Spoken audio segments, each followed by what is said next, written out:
he's so cute! He totally won't turn out deranged! Ah, god damn it! Welcome to Pulsatio Cordis. This is a yandere dating sim where you go out with the most popular guy in school, but of course there's something wrong with him! You gotta keep his emotions in check and find out what led to him being this way, or else you might end in a terrible fate. Here are the content warnings, now please enjoy yourselves. I recently moved back to the town where I spent my childhood. We've only been back for a few months. My parents ran into financial trouble, so we sold our house and moved back here. I can't say I'm complaining. The city has its own ups and downs, and to be honest, I couldn't really get along with a lot of the kids at my old school. It feels so weird how everything's changed since I was gone. Many of the shops and buildings I used to visit as a kid are gone, torn down or replaced. More importantly, there's the people in my new school that looks oddly familiar. I think I've seen this background before. I remember many of them from primary. I was even friends with some of them. Now, of course, you can't leave for 8 years, come back and then expect everyone to acknowledge you like they would have back then. The excitement of a new student in our year group fizzled out quickly. Soon, I went from being coddled by all the popular kids to barely even existing. So now I usually sit in a secluded corner of the school field, doing my best not to make it obvious that I'm sitting alone. Sometimes I'll talk to someone in class and get them to let me join their friend group, but it never lasts long. Honestly, it feels kind of demoralizing. It's not as if I'm being outright bullied, but that almost feels better than just being ignored. I usually try to stay out of people's way, but when there's trouble, I can't help but want to get involved. Sure, maybe I just want the clout that could come from exposing some conspiracy to blow up the school or some secret student-led drug trafficking ring, but alas, I'm not that lucky. At one point, when I tried to defend a junior who was being harassed for the despicable crime of blocking off someone's locker, I was paid back dearly. They threatened to spread rumors about me all over school about my opinion on moving back. People would think I was shallow and spoiled, preferring the big city to our quaint little town, that I was calling it a shithole. It would have ruined my reputation, but someone saved my life. His name was Lev Latani, head boy of our school. Friendly to everyone, easygoing, polite, everyone at school looks up to him, and not just because of his personality. He's also like the smartest guy there, and according to a lot of people, insanely attractive. Myself included. But that's besides the point. One day, I approached him in the hallway. I felt nervous, but desperate. The people targeting me had blackmailed me into not reaching out to any faculty for help. I didn't know what else I could do. But his kind smile helped me calm down, even if only a little bit. And so, I told him about what was happening to me. All I expected was advice. I knew Lev was a busy guy, but he told me not to worry, and that he would take care of it. A few days later, I found out a further investigation was carried out. They discovered that the bullies had been smoking on school grounds, which led to them being expelled. For smoking? Lev hadn't just taken care of the problem. He made sure that it would never spring up again. He was the first person in school to really care about me. I think that must have been the day I got a crush on him.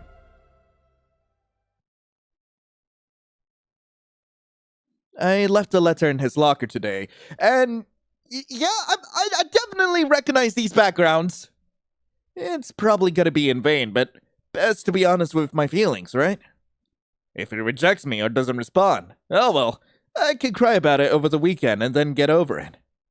I'm used to that kind of treatment by now anyway. Oh, hello. Huh? I turned on my phone and saw a new message from a number I didn't recognize. Hi, is this Lion? It's Lev, from school. My heart skipped at the message, before I shook my head to clear it. It could just be a prank, I told myself. This was way too good to be true.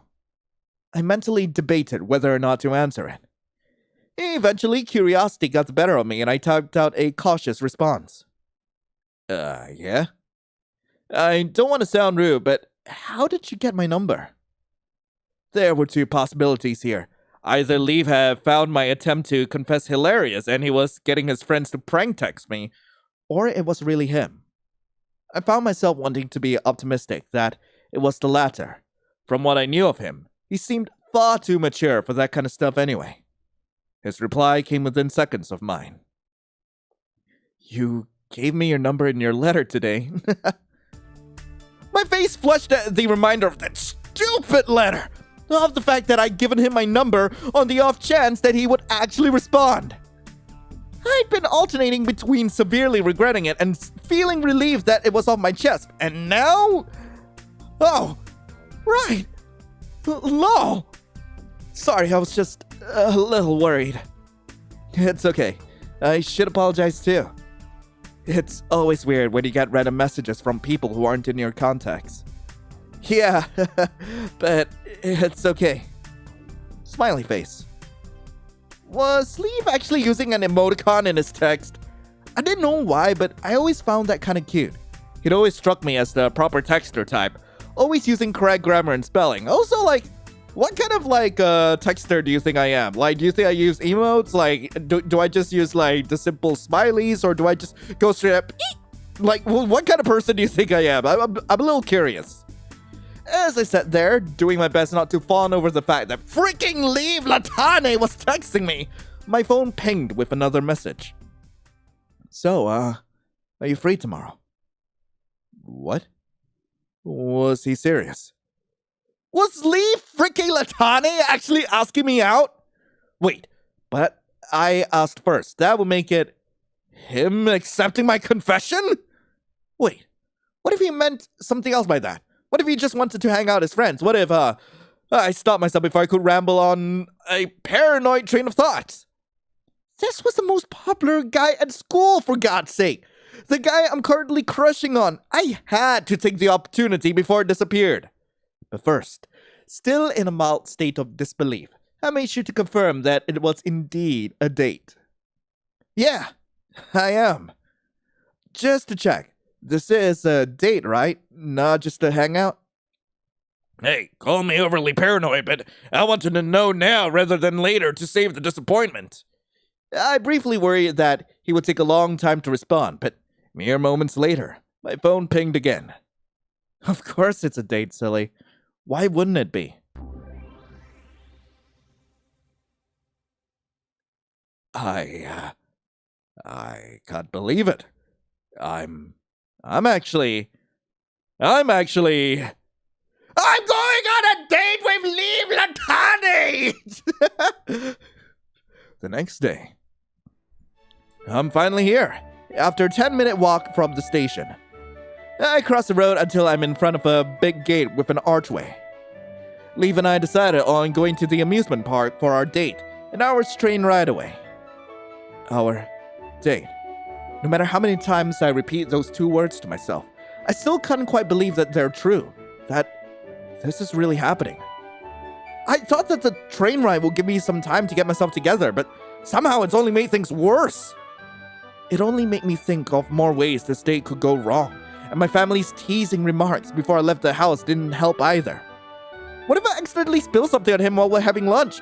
What if he makes a joke and I ugly laugh? What if I throw up on him while we're on the ride? What if... Yeah, you get the idea. As of now, I'm having a lot of second thoughts about this. My feet move my body as if on autopilot. I walk through the entrance, scanning the area for Leave. Speaking of Leave, I finally got around to actually adding him to my contacts under his actual name rather than unknown. He'd sent me a cute text this morning, and I'm a little ashamed to admit that I read it over and over and over again on the train. Good morning. I'm very excited for our date. See you soon. Taking a deep breath, I do my best to calm the racing beats of my heart. I gotta have him seeing me in the middle of a gay panic. I look around, doing my best not to make it obvious that I'm looking for someone, searching for a hand waving me over, listening for a voice calling my name. Something. It dawns on me that I have no idea what he looks like outside of a school setting. I consider sending him a text to ask where he is. I turn on my phone, seeing a new message from him. Hey, I can see you. Look beside the leftmost ticket booth. I look towards the spot he pointed out and see someone waving at me. I walk over. I do my best not to think about my still racing heart.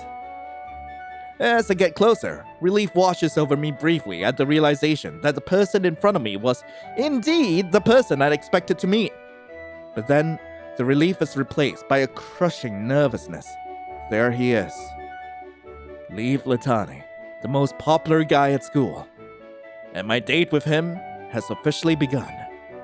Hey, Lion. What's up? I am not going to survive this! Oh, what do I say? What? Wait, what? The sky! I mean, I guess. I want to sink into the ground! Of all the things I could have said, I said that? Am I in year 4? That is, the sky looks positively lovely today. You know, because up is positive, or was it positive is up? Yeah, anyway, I'm good. Thank you. Say, how are you back? Say, how are you back? But like an idiot, I just stand there, staring at him silently as my throat closes up. Lion, are you okay? You seem a bit freaked out. I'm okay. Totally peachy, like a peach mango pie. Shut up already! I want to disappear. The first few seconds of this date, and I've already messed up. The words echo in my head over and over, taunting me. Leif looks quite baffled at my out-of-nowhere ad-lib. Understandably, but then a look of realization comes over his face. You're shaking. Is something... Hey, I have an idea. We still need to get our tickets for the park, but once we get in, we can walk around the garden until feeling better. Does that sound good to you? The idea of having to talk to anyone, let alone a park employee, sounds overwhelming enough, but it would only be for a short while, and this would be better than trying to take a stroll through a busy urban street. So I nod, not trusting my voice. Okay, shall we then? And so we head to the booths to buy our tickets. I pull out my wallet, intending to pay for mine myself, but Leif stops me, shielding my hand with his credit card. You don't... But Leif shakes his head. It's okay. You asked me out, so it's only fair. I'm about to argue his logic, but he smiles reassuringly at me, as if to say that it's no big deal. Sensing that he's not going to budge, I sigh and tuck my wallet safely back into my bag. Part of me feels relieved that I'm going to be saving money today, and that I won't have to talk to anyone right now. The clerk hands us our tickets. Sweet. Have a good date, you two. I blush profusely, and I notice that Leif has some rosiness blooming on his own cheeks. I guess I can count that as a win. I saw the head boy blush. The garden is gorgeous. Rose bushes line the pebbled pathway, and archways made of greenery and flowers greet us as we stroll past. I've calmed down quite a bit from the earlier panic, but I still can't get the words I'd said out of my head. The sky? Seriously? I could not have started the date off in a worse way. Leif and I haven't really been talking, and honestly, I'm fine with that for the moment. Sometimes it's just nice to take in your surroundings quietly. Inevitably, someone does speak, and it's Leif. Are you feeling better? Yeah. Sorry, I just get like this sometimes. And, sorry for acting like I'm a bit of a smartass earlier. I just blanked and didn't know what to say. There's no need to apologize, Lion. I get it. People blurt out things when they're nervous. You know what? I actually found it pretty funny, but didn't want to laugh in your face. I thought that would make you feel worse. I breathed a huge sigh of relief. I'm glad he found my dumb joke funny, at least. Is that something you struggle with? Being self-conscious? Yeah, I hate it. Jeez, I've actually never told anyone that before. I don't tell him that I don't have many people I can tell that to. I don't want to worry my parents, and therapy would just be another cost to worry about. Yeah, I'm sorry. I remember what happened with those guys that were harassing you. Does it have anything to do with that? No. Though, the incident didn't really help matters. Ever since I moved back to that town, it feels like the people I knew when I was younger don't even exist anymore. It sounds self-centered, but I thought that they would at least mention something from the past. One good memory they had with me would have made me feel like the childhood I had wasn't just a nice dream. But of course, they didn't. What if I'm a weirdo? What if I'm just terrible at fitting in? Oh god, I'm really sorry. I didn't mean to ramble like that. No, Lion, listening to you talk about your feelings is never and will never be a problem. Not for me. Anyway, I never knew things were so bad for you. I'm sorry that you felt so out of place. High school can really change people, sometimes for the worse. Peer pressure can turn even the nicest person into someone unrecognizable, all because they wanted to fit in that badly. In the end, that person might end up completely shedding everything they can of their past selves. Still, that doesn't make it right for those people to pretend like those relationships never existed. They were still your friends. You still shared those memories with them. So, if they're clearly not interested in rekindling things, you can't force it. That's just the way they feel. It's also just a waste of energy. If they don't want to be friends anymore, why bother with them? He has a point. I can't waste my worries on people that will never reciprocate. And going back to what I said about peer pressure changing people, these changes tend to come at the cost of the person's mental health. There's such a heavy internal conflict about what they want to be like versus what they have to be like. It takes a huge toll on them. I did not expect to have this talk with Leave Latani. Lion? Thank you for telling me this. I'm glad you asked me out on this date. I'm glad you trusted me enough to tell me about your problems. And you know what? It doesn't matter if those people don't want to be friends with you anymore. Because I'm here for you. I'll always be here. To talk to hang out with, to vent, whatever.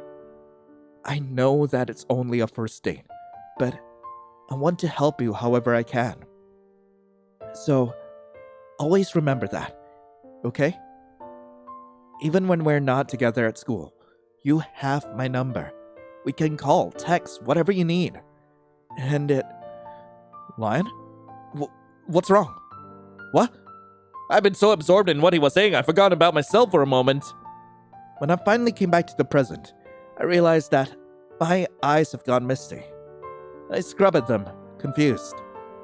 I'm a guy. I shouldn't be crying. You're a guy. You should cry. Certainly not in front of my crush on our first date. In public, too. Lion? I'm sorry. Did I say something upsetting? No! Even through my sniffles, the words came out loud and clear. It's not your fault. I can't get myself to say anything more. Panic begins to course through my veins again. People can see me bawling my eyes out. I must look like such an idiot. Thank God Leave seems to understand because he puts a gentle hand on my shoulder and leads me to the nearest bench. I feel like such a loser, breaking down like this in front of my crush. Well, hi. But if Leave was getting uncomfortable, he was doing a good job of not showing it. He sits there, the constant beside me, as I do my best to calm my breathing and dry my tears. He frequently casts me worried glances, but remains silent, understanding of my need for space. Eventually, I'm able to regain my bearings and take deep, controlled breaths. Only then does Leave speak again. Is Is everything alright? My voice is a little hoarse, but at least it's there when I reply. Yeah. Yeah, I'm okay now. That's good. I'm glad. Do you need anything? Of course, it's at that moment my stomach decides to grumble. I flush in mild embarrassment, but it's nothing compared to what I just made him sit through. Maybe some food. I agree. Let's go find a place to eat. Oh, hold on. Leave? Yeah? Thank you for comforting me. Of course. It's the least you deserve. I don't really understand what he means, but Leave has been such a kind person to me. Well, he is the head boy after all. He does need to treat his fellow students nicely. The thought that he's only doing this out of a sense of duty causes insecurity to pull in my gut. Regardless, we're still here on a date, or so I reassure myself. He must like me, or at least a little bit, or he wouldn't have accepted my confession in the first place. The restaurant we settled on was a quaint building that served Italian cuisine. When we step inside, the smell of freshly baked dough hits my nose, a wonderful aroma that makes my stomach growl. I cover my stomach with a hand, embarrassed. Not again. Thankfully, Leaf seems to be distracted by the menu overhead. The menu pretty much only has pizza or pasta options available, with a few yummy-looking dessert options.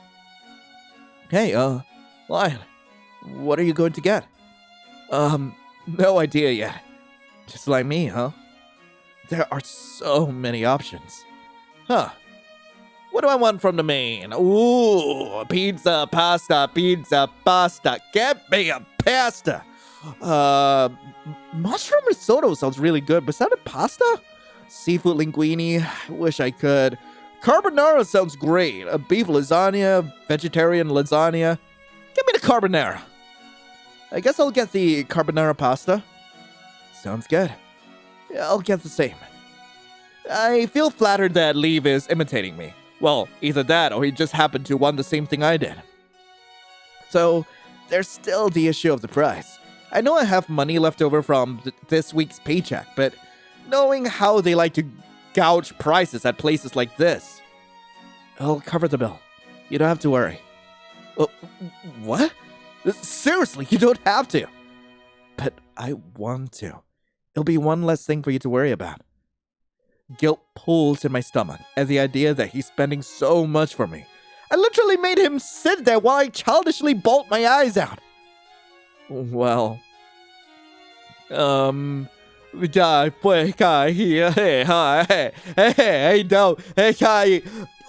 if he's offering, I mean, I could, but let me do it. I feel you bought the tickets. Let me buy us lunch. How about I pay for the whole meal? Huh? You heard me. Want to pay for everything. I know, but he looks genuinely caught off by my response. I feel a strange pride seeing that. Seeing the well-mannered head boy suddenly become a flustered mess.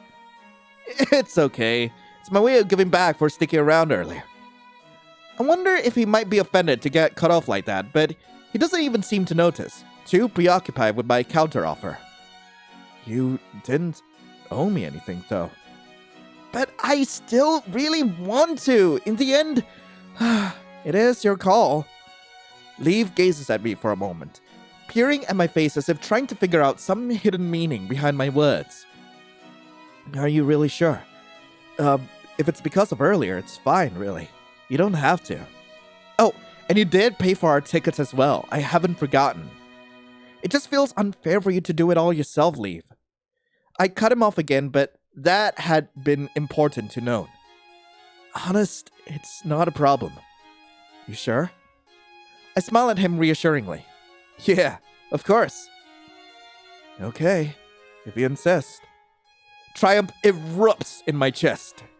As does negative anticipation. My bank account is not gonna forgive me for this. We place our orders and wait for someone to show us to our seats.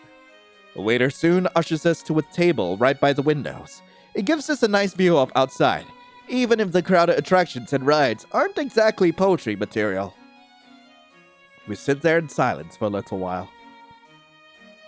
I think of how Leaf had comforted me earlier. I'm still a little embarrassed at my show of vulnerability, but I mostly feel like I owe him something now. Even with my earlier offer, I still feel kinda bad.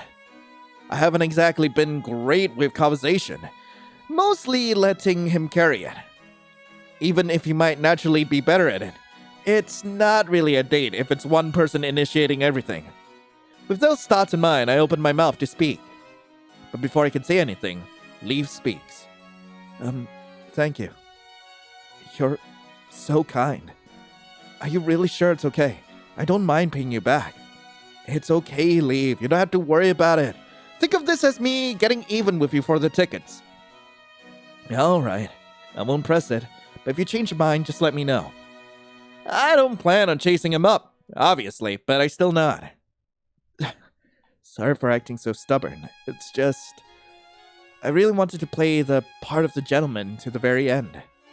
I hope I don't come off as heteronormative. I really do appreciate you paying for me. It's okay, at least we're even now, right? Right. It's then that the waiter approaches our table and serves our appetizers and drinks, apologizing for the long wait.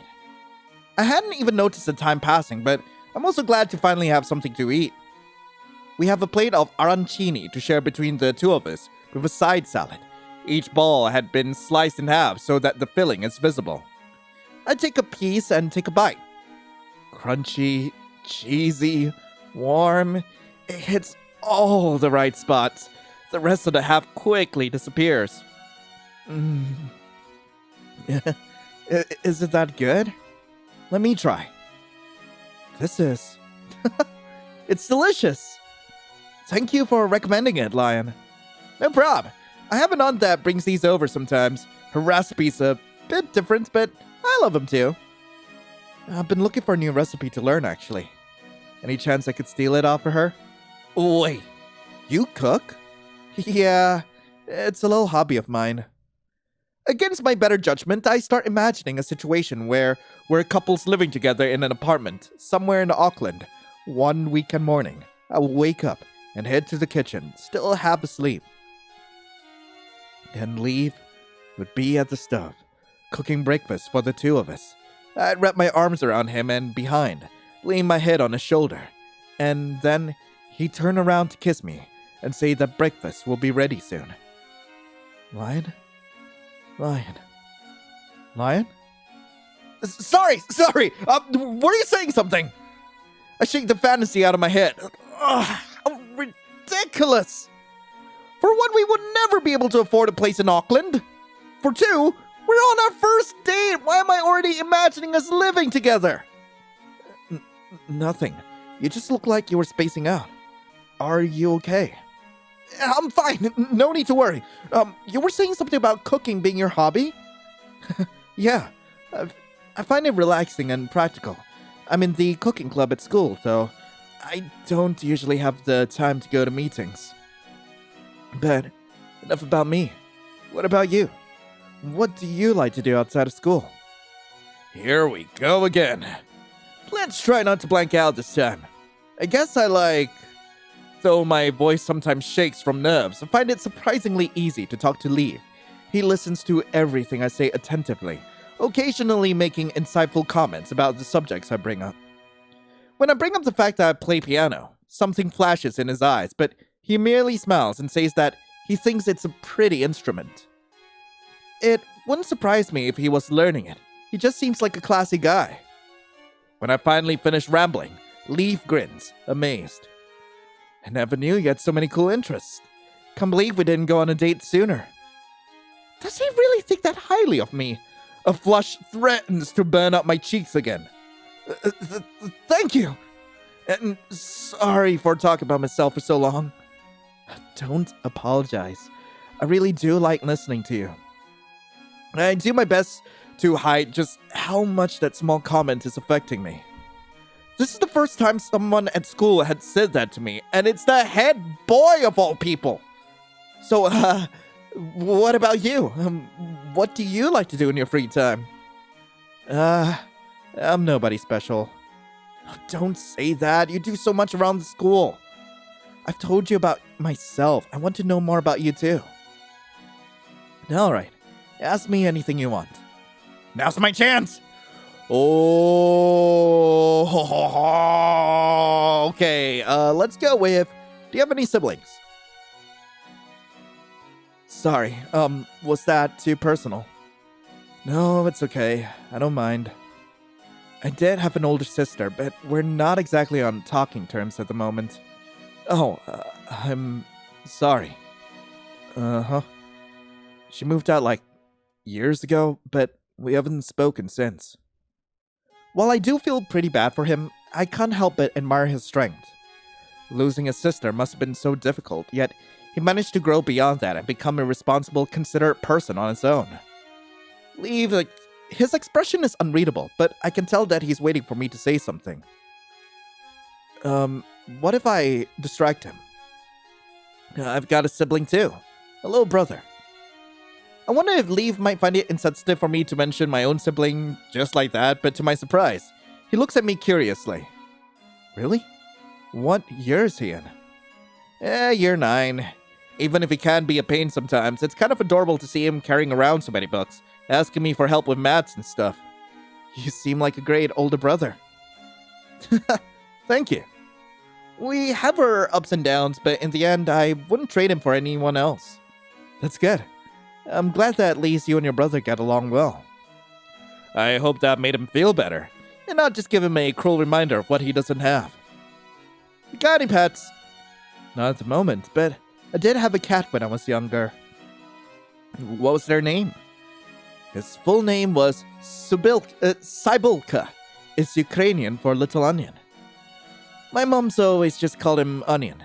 She would speak Russian to him and encouraged me to do it too, since she said it'll let me practice. The mental image of Kit Leave chatting to his cat just makes my heart melt. He was a good kitty, but the best thing about him was how good of a hunter he was. Seriously? Yep. It might sound weird, but at one point I thought of how useful he would be if disaster struck. He could hunt for food where it would be too dangerous for me to go. Honestly, it was impressive. Mice, frogs, birds, insects. One time he even brought home a half-dead rabbit. Not the most appetizing, but it would at least be a source of protein. That's a good kitty indeed. He really was. So what about you, Lion? We can't really afford to keep one at the moment. That's a shame.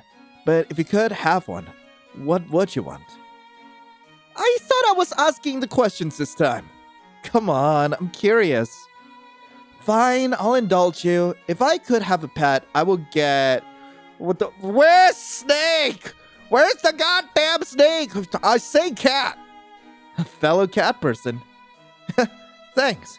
Maybe when I finish uni and find a decent place to live, I'll consider adopting one. Let me know when you do, okay? Of course. Where are you from? Okay, so I hope this doesn't come off as weird, but I've heard rumors around school about you being from somewhere in Europe, that you have so-and-so, etc. Is that true? Were you born in New Zealand? I was, why is that even a topic at school? Sorry, you know how nosy people can be, and I guess I'm not helping by asking you. You don't have to share anything if you don't want to. It's okay. Don't mind telling you. Thank you for being considerate, though. I was born and raised here, but my dad is French-American and my mom is Russian. That's all there is to it. I don't see why people want to know about that stuff so badly. Yeah, sorry. I'm sorry for asking such a personal question. I was really curious. No worries. I don't mind. If you're the one asking. Are you fluent in French or Russian? I guess. I speak to my parents mostly. Other than talking to exchange students, I don't really speak either often. That's really cool, though. I wish I had the time to learn another language. I'm barely even fluent in my own. Oh, don't say that. You're a good speaker, Lion. But if you want, I don't mind teaching you. Do you think that could be a fun idea for a date? Sounds great. Are you sure, though? I don't want to mess up your schedule. Of course. I'll always make time for you. How is Leaf so good at saying things that make me feel warm inside? What's your favorite food? Huh? I guess it's carbonara pasta? You guess? He said exactly what I ordered for lunch. Speaking of which, it's taking an awfully long time. The waiter had already apologized for a delay earlier. What could have happened to cause another one? Sorry, it's not really something I've given much thought about. I just said it because it was the first thing that came to mind. Nah, I get it.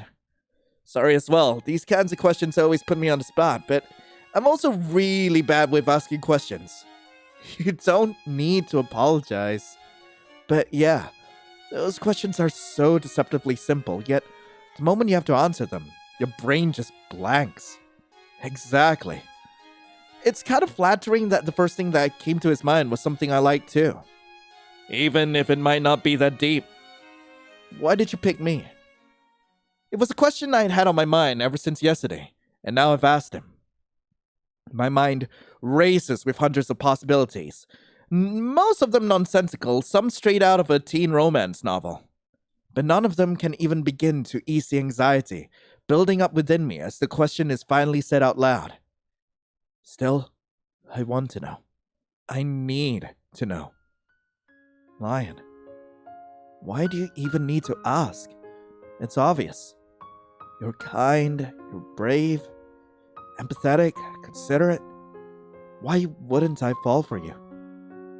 That's not what I meant. There are so many other people in our year with their eyes on you, Leaf. So many who are kind, brave, considerate, empathetic, and actually have a presence at school. I'm just a random nobody who can barely hold a conversation without panicking.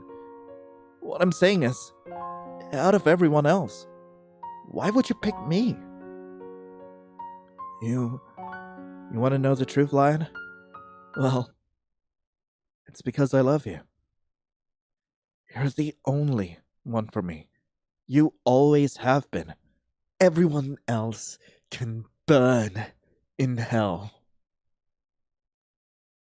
What? Am I hallucinating? I have to be. There's no way Leaf just said those things. There's no way he just looked at me in such a disturbing manner. Lion? You're spacing out again. Is something wrong? It's nothing. I just thought I saw... I want to be honest with him, but what if I accidentally insult him for real? There will be no coming back from that. I just thought I saw something weird. Okay. He looks unconvinced, and I can't blame him, but how do I even manage to begin to explain what I thought I saw and heard? I tried to clear the air with more small talk. Anyway, the food sure has taken a while, don't you think? Ugh, I know. Sorry about this, Lion. Let's go somewhere else next time. As I'm about to tell him that there's no need to apologize, the waiter from earlier practically dashes to our table, setting down a tray of dishes. I'm so sorry for the delay again. There was a huge problem in the kitchen, and we just managed to resolve it. Here's a free pack of garlic bread for your troubles. I hope you still enjoyed the food. No, it's okay. We get it. No sooner had she spoken than she immediately left, probably horribly embarrassed at having to be the one to serve the delayed food. Holy shit. What kind of look is that? What a bitch. Couldn't you see we were talking? What? Don't you see, Lion? I know her trick. Acting apologetic and give you free stuff to get in your favor. But she's the waiter. She has to act like that since we're customers. I don't care. There was a glint in her eye when she looked at you. She was doing it to steal your attention away. I know it. The hell is going on? One minute Leave was acting like the sweetest boy in the world, and the next, he's glaring daggers at the waiter for doing her job. Leave! Huh? My voice is so loud that the few other patrons within glance at our direction. I lower my voice, but it's no less firm than before. You're making me really uncomfortable with how you're acting. Are you okay? So, you okay?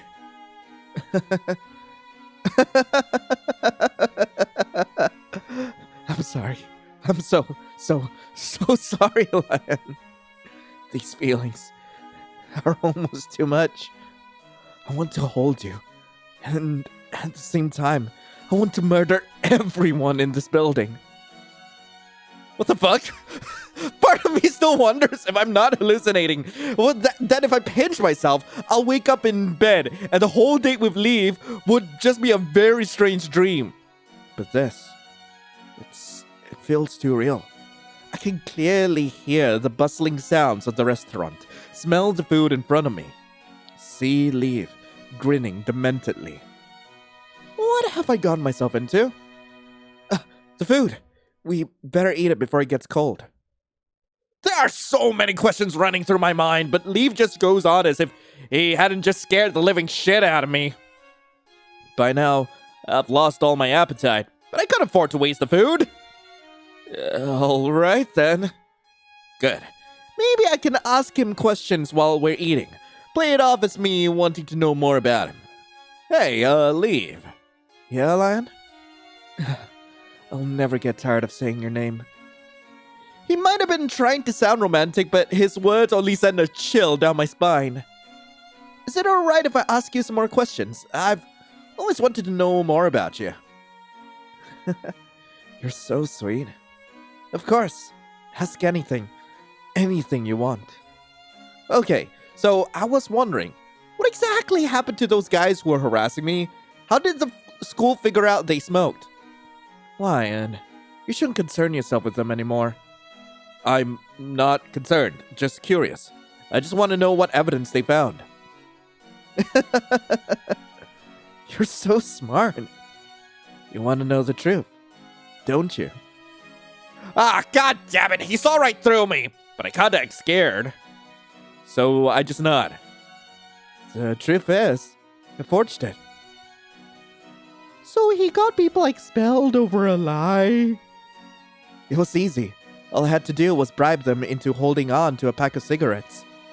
From there, it was as simple as reporting them to the dean. Apparently, the fools couldn't even keep their word. The dean found used cigarette butts in their locker. And then they were gone. Just like that. Gotta have a bunch of smokers tarnishing the school's reputation, can we?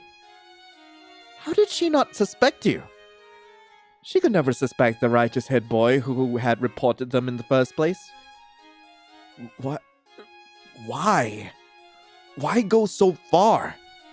Because it was all for you. I would do anything for you, Lion. Anything. Had you asked, I would have slaughtered them like they deserved. How can you say things like that? They might have been horrible, but they're still people. You understand the meaning of what you're saying, right? You understand the words coming out of your own mouth? Oh, I understand perfectly well. But I don't care about them. They're insignificant to me. He can't seem to see the situation from my point of view. These are real people with their own lives, their own families. It's horrifying to imagine being the reason for someone losing their child or sibling. What if they had been your friend? It's the same difference. I will kill them for you too. And make them suffer for it. You would kill your own friends for me? They're not really my friends. They're just high-class shields. If I'm nice to them, they'll shut down anything bad others might say about me. Meaning people can trust me, and thus be useful to me. Everything I've ever known about Leave is crumbling to dust. Was this who Leave truly was all along? Hiding behind a handsome face and a kind smile? Lion, are you Scared of me. Who wouldn't be? This is who I really am. I can't hide it from you anymore. Do you hate me? Do you think I'm a monster? That's not it. I should report him to the police. He's just given me a detailed confession of an actual crime. Not to mention his current demeanor. I mean, it's not exactly is it a crime? I mean, this is all over school spat. But given how easily he'd been able to fool the dean, I doubt that's even an option. And speaking of his demeanor, how do I know that I'll live to tell the tale? I don't doubt that he's capable of murder given how intelligent he is. But at the same time, he keeps insisting that he would do anything for me. Why would he be willing to go so far? Unless he plans on using me too. All at once, everything is too much. My heart pounds against my ribcage, and sweat pools on my palms. Yippee! Panic attack! It's even worse than the episode from earlier. The world feels like it's spinning out of control. What am I gonna do? What the hell am I going to do? I vaguely register Leaf tugging me out of my chair and towards the exit. Instinct screams at me to struggle, but anxiety renders me a marionette to my own panic. I'm helpless as Leaf leads me out of the restaurant and onto the park grounds. When I come to, I look around and find myself back in the gardens. The place where Leaf had pretended to feel sorry for me. Well, I don't think that was pretend. Speak of the devil, he's sitting beside me, keeping his distance, but no less of a looming threat. Lion, are you feeling better? How can he act like a concerned boyfriend now, when just minutes ago... Why did you bring me here? Because you were panicking. I wanted to bring you somewhere quiet, somewhere you could calm down. You think I'll believe you when we were just talking about killing people? How do I know you won't try to kill me as well? No, I wouldn't kill you, Lion. I could never. Then why? Why do you act like that? Sweet one moment, then murderous the next. Are you trying to trick me? Oh, I just wanted one good day. One good day with someone who liked me. I do like you, Lion. I love you. I love you. I love you. I always have. No wonder I'm so gullible to actually believe the most popular guy in school liked me. I guess I can only blame myself, huh? Stop saying those things. You're so perfect. Perfect. I've watched you. You say you're a nobody, but that isn't true. You're so kind. You're considerate. You pick up other people's rubbish. You feed stray animals. And you even defend people who are being bullied. Given how he's acting, I shouldn't be surprised, but... Oh, he stalks me. Just my luck that I get an actual crazy stalker as my first date. I don't understand. You should be bitter, like me, but you're not.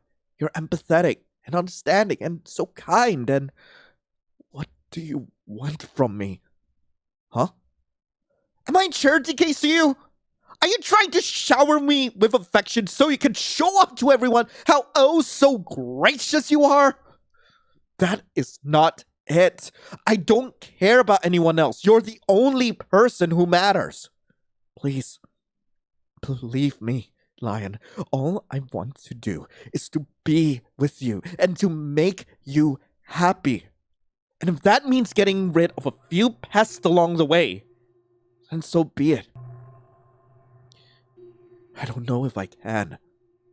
What you said here earlier, did you really mean it? Or was that all a lie to get me to trust you? I would never lie to you. It really is a shame that you're struggling to make friends.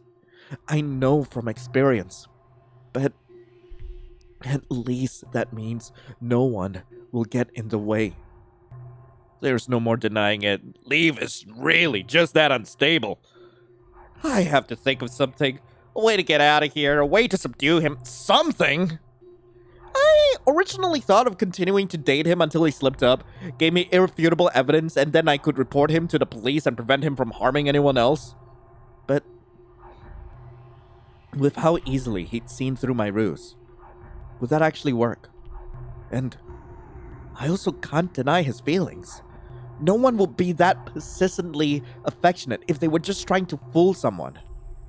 And no one would go as far as expulsion and threats of murder. It would have been kind of nice of him to be so devoted had he been a normal boy. Alas, I'm not that lucky. In that case, there must be a way to help him, or at least to find him some help. I just have to get through the rest of this date. If I end it now, he might assume the worst. I also have to watch what I say and do. One wrong move and Leave might stab the next person to glance in my direction. Okay, I think I've calmed down now. Let's go do something. Yeah, we're still on a date after all. Hold on. You didn't answer my question earlier. Lion, do you think I'm a monster? If I answer honestly, he will definitely take it the wrong way, but if I lie, he might see through it. What should I do? I'll be honest. Leave. The way you're acting is really concerning. I hate to say it, but you're not acting well. I knew it. I knew it. I'm a monster. I knew it. I knew it. Let me explain. You're not a monster, but I have a request. A request? Don't talk about murder so casually, please. Even if you're doing it for me. It ruins the mood, you know. It's scary. Of course. Oh God, I'm so stupid. Of course I scare you. Of course. Leave. Come on. Let's just continue our date. I still want to enjoy our time together. Don't you want that too? Of course I do. Good, then let's decide right now. Where do you want to go next? I don't mind. Whatever you want, I want. Okay, but if I wasn't a factor in the decision, what would you choose? Well, I wouldn't be here in the first place, if not for you, but I guess maybe the haunted house? Do you like the idea, Lion? Suggesting that after we had a talk about scary things? Actually, yeah, that seems pretty in character for Leave. But at least he's making the decision instead of deferring to me. Sounds fun. Let's go! Are you scared? Don't worry. I'll protect you. You can hold on to me if it gets too much. I can handle myself just fine, thank you very much. Let's see this date through to the end. Starting with the haunted house. And here we freaking go. We arrived there quickly. It's only a few minutes' walk from the gardens. It's styled like an abandoned mansion, with dark hallways and dimly lit windows. Leave follows me like a puppy the whole way. Even when this was his idea, he seems to find some weird joy in trailing behind me. Before, I would have found it kinda cute. Now it's just unsettling.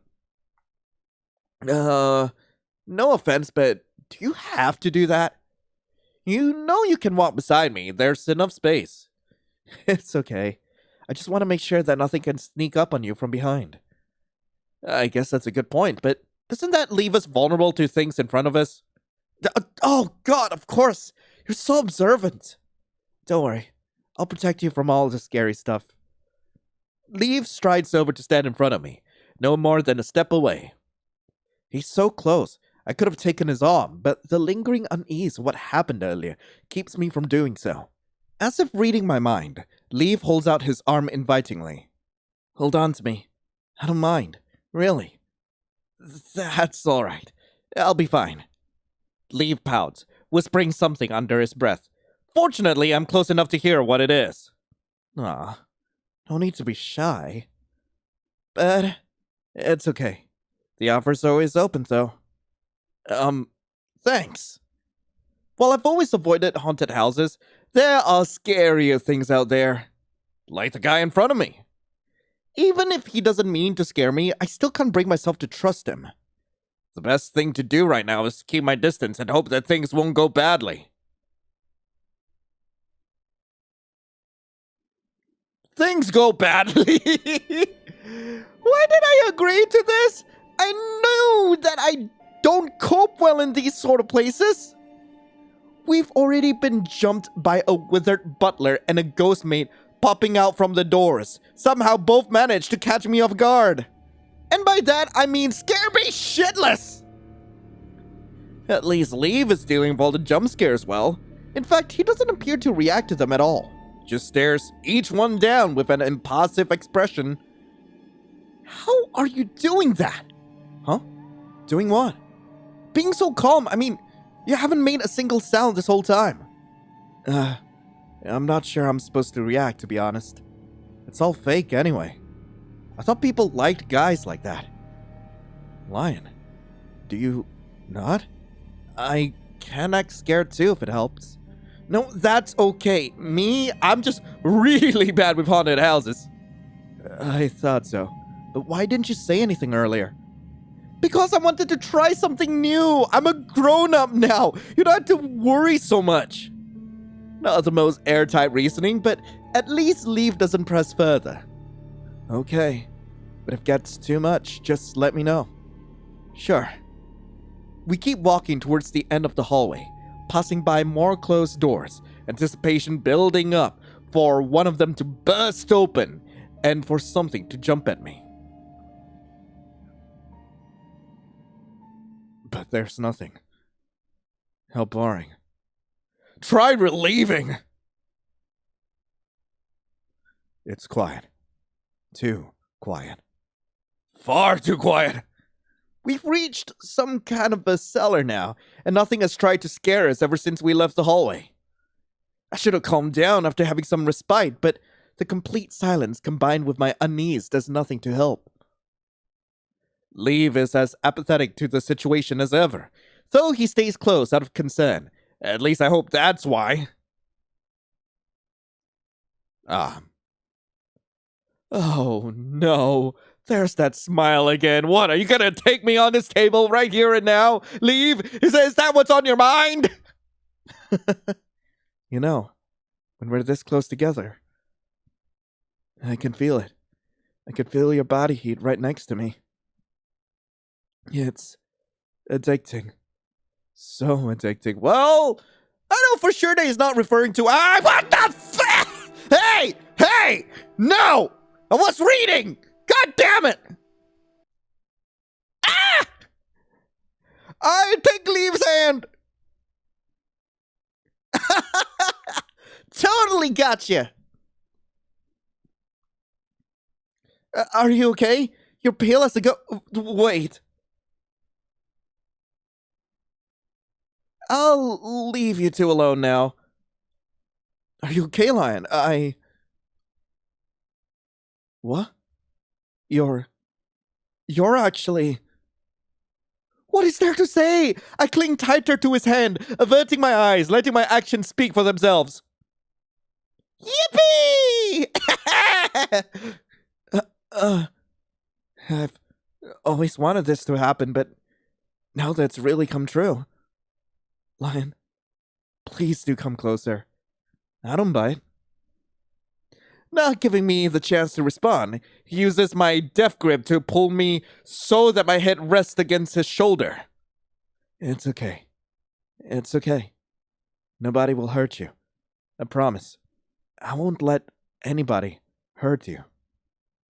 His scent of light cologne and freshly washed laundry is much stronger here. In other circumstances, it will be comforting. Still, as he wraps his arms around me, stroking my back in a soothing motion, holding me like any normal boyfriend would, his closeness calms my racing heartbeat. Hey, feeling better? You've stopped shaking. I nod, letting my head sink against his warmth. That's good. I'm glad. So glad. But now my own heart won't calm down. Can you hear it, Lion? It's beating so fast. It's so fast because of you. I don't know if anyone else can hear it. I could stay here forever, holding you. You. And I really thought you would hate me after what happened earlier. I'd been contemplating my feelings for him ever since that revelation, but despite everything, I couldn't find it in myself to truly hate him. Deep inside, I can only see Leave as someone who's deeply struggling with an intense obsession. In a way, he's like me, obsessing over how I look in front of others, being paranoid over things normal people wouldn't even bat an eye over. Does that make me stupid? Maybe. But at the same time, if there's some way I can help him. Leave, you know I don't actually hate you, right? I'm glad. I'm so glad to hear that. I love you, Lion. I can't express that enough. My world is so much brighter with you. Is he saying that from his heart, or is it coming from his obsession? And why am I pondering this stuff in the middle of a haunted house? Sure, it's important, but it's something I'd rather ask him in broad daylight. I pry myself out of his arms. He looks at me as if he'd just been snapped out of a deep trance. Let's keep going. We should be close to the end. He pouts, cute enough to almost make me forget the kind of person he really is. Oh, alright. If we really have to. To my surprise, being scared so badly meant that the rest of the journey wasn't as terrifying. Some of the pop-ups still made me jump, but I at least managed to keep myself from screaming again. Still seemingly floating on cloud 9, Leaf kept hold of my hand the whole way, pace relaxed as if we were just taking a leisurely stroll. Did you enjoy that? To be very honest, no, I did not. I never want to go to a haunted house again. That's alright. We don't have to anymore. Well, I want to go! I can be the perfect person for Leaf! Especially not with that stupid girl around. What about you? It was fine. I don't usually care for things like this.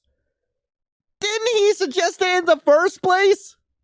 I'm just happy it brought us closer together. In a literal sense. I'd at least like for that to happen again. Come to think of it, he seems strangely apathetic to a lot of things that don't involve me. So he is in charge of all those clubs. Before I can ask him to elaborate, Leaf speaks again. Anyway, it's your turn to decide. Where do you want to go next? Well, after such a harrowing experience, I just wanted to be as far away from this place as possible. That gives me an idea. What about the arcade? The place would have minimal fear factor, which would come with the bonus of not triggering me or Leave's paranoia. That was the most important part. That sounds fun. Alright, we can't waste any more time. Here, let's go. He tugs on my hand, and I follow him out the door without hesitation. The sunny amusement park is a welcome sight after spending so much time in an enclosed, dark space. Leave is still in an upbeat mood, humming a strangely familiar tune as he swings our linked hands back and forth. I can never get used to him getting so happy being around me. It's a stark contrast to how I was usually treated at school. I guess it is nice. You didn't have to take it so far. Lion, what game should we play?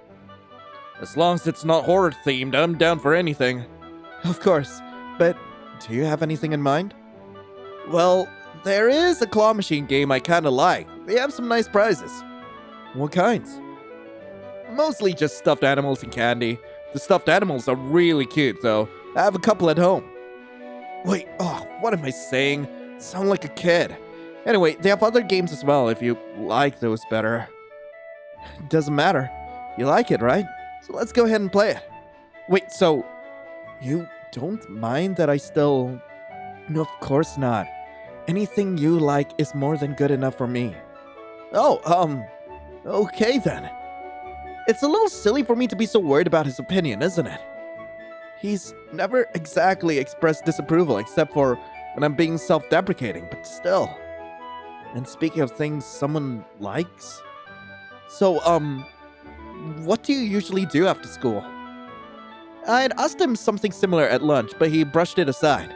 This time, I wouldn't let it go so easily. I guess the usual things. Studying, maybe some revision if there's a test coming up. You like to study that much? Surely you get bored of it sometimes. I mean, what do you like to do besides that? He stares at me for so long that I wonder if I've offended him somehow. Sorry, I didn't mean to. There's one thing. I recently started learning piano. Huh? So my inkling at the restaurant had been true, but what could have made him want to learn it, I wonder? Really? Yeah. You played a beautiful song in the music room the other day. It was a little difficult, but I managed to find it online. And just when I thought he'd actually become interested in something other than me. Even worse, the tune he'd been humming had sounded awfully similar to the song I'd been practicing. Thanks? So, anything else? Have you listened to any good music lately? I don't really listen to music. What about shows? I don't watch any. Books? Only extra readings for school and whatever non-fiction seems useful. I don't care much for the rest. Maybe he's just not into pop culture. Still, it's more than a little unsettling to hear him answer like that. Do you do anything with your friends? I always say that I'm busy. It's a good enough excuse. You don't go out at all? Sometimes, but only for birthday parties and the like. Even then, I leave as soon as I'm able. Oh, you're into parties? That's definitely not something I expected from... No, I'm not. They're boring and a waste of time. I only go if I can use the event to my advantage. Otherwise, it's just a bother. You at least like your clubs, right? I mean, since you lead a few... They're useful for scholarships, I guess, but other than that, they don't really matter. Oh, but the athletics club has been a little interesting. And what do you like about it? That's where I was able to practice cross-country. I like outrunning the others. It's been a useful skill. Very useful indeed. I'm so happy that you want to know more about me, Lion, but that's not important. On the contrary, I want to know more about you. The things you like, the thoughts you have, everything. That's why I started watching you. At first, I liked just seeing you go about your day, making sure you were safe. But there came a point where it wasn't enough to be near you anymore. Now I want to be totally surrounded by you. If I could see into your mind, know every single thing there is to know, stay with you forever and ever, that, I think, would make me the happiest person in the world. But that wouldn't work, in my opinion. It's not really a relationship. Remember when I talked to you about my problems? You know that you can do the same for me, right? Leaf gazes silently at me for a few seconds, considering the question, then nods slowly. Yeah. If you want to know more about me, you can ask, okay? But I also want to be able to ask you things. That's fine with you, right? Of course I understand. See, this is why I love you so much. You show me all sorts of new perspectives. Anyway, this has been a lovely chat, but we should get a move on. Newly invigorated, he takes my hand, pulling me forward. I don't know what I was expecting. I guess I thought that looking into his hobbies would give some insight on his personality, but he doesn't seem to enjoy anything that isn't purely practical or mildly disturbing. Still, I'm glad he opened up about himself for once. The rest of the walk is peaceful enough, so Leaf flashes me very frequent wide smiles. Finally, we step through the doors of the arcade. The arcade is bustling with teens our age, engrossed in a game or crowding around the various machines waiting for their turn. I recognize a few people from school, but I can't quite get up the courage to say hi. And despite being head boy, Leaf doesn't even spare them a passing glance. I spot a shooting game nearby, which gives me an idea. Leaf seems very violently inclined, but perhaps if he could expend that energy into a game where no one would actually get hurt, It might calm him down for a while. I wouldn't be able to look at the gory parts, but it would be worth it to keep him stable. Hey, they have a game over there you might like. Want to check it out? He follows the direction of where I'm pointing, but shrugs with an uninterested look on his face. My dude, come on! Oh, I thought you didn't like this sort of thing. I just want you to have fun as well. Isn't that game super popular with guys right now? Well, not counting me, but anyway.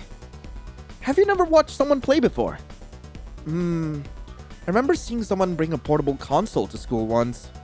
I watched him play, but it all looked so terribly boring. The controls looked stiff, and the blend effects were just silly. It's just not the same. As? Doesn't matter. It's your turn to pick, right? You should get the final say. And I'm already enjoying myself, Lion. I'm with you, after all. Okay, I guess if that's not your thing, let's go ahead. Alright, this way.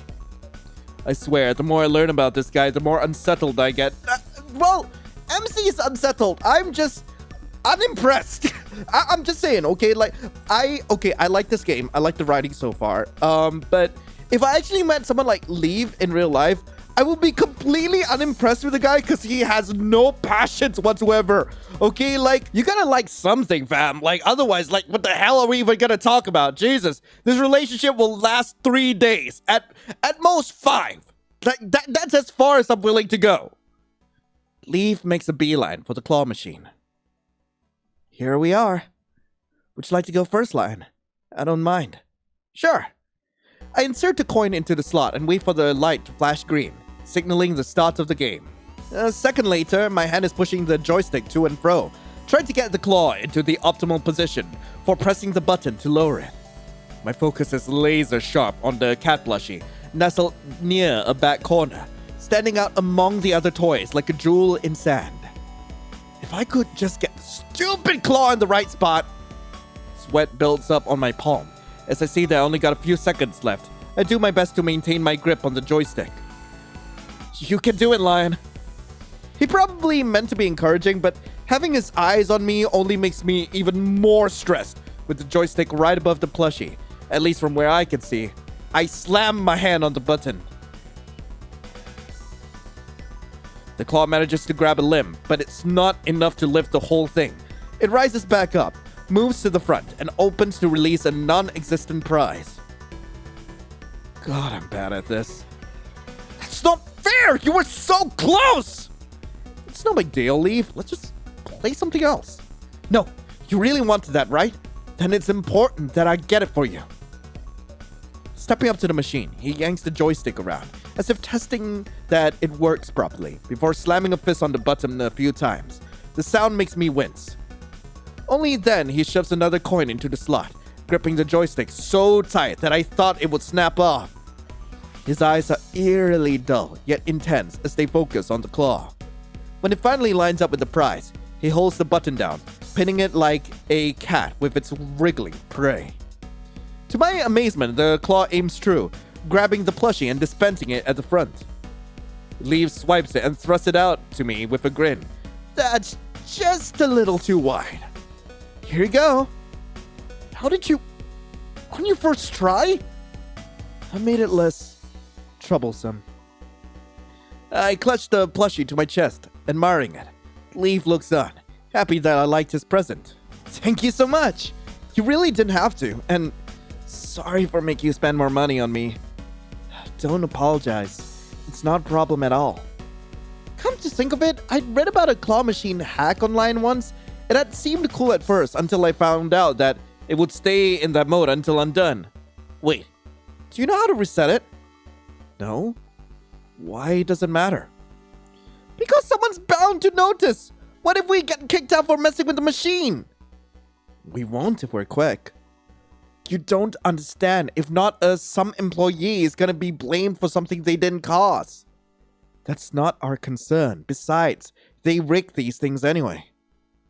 I'm almost convinced that Leaf has an issue with seeing service workers as actual people, but considering how that view seems to apply to everyone else... Okay, think of it like this. What if I was the worker who was going to be blamed? Would you still have done it?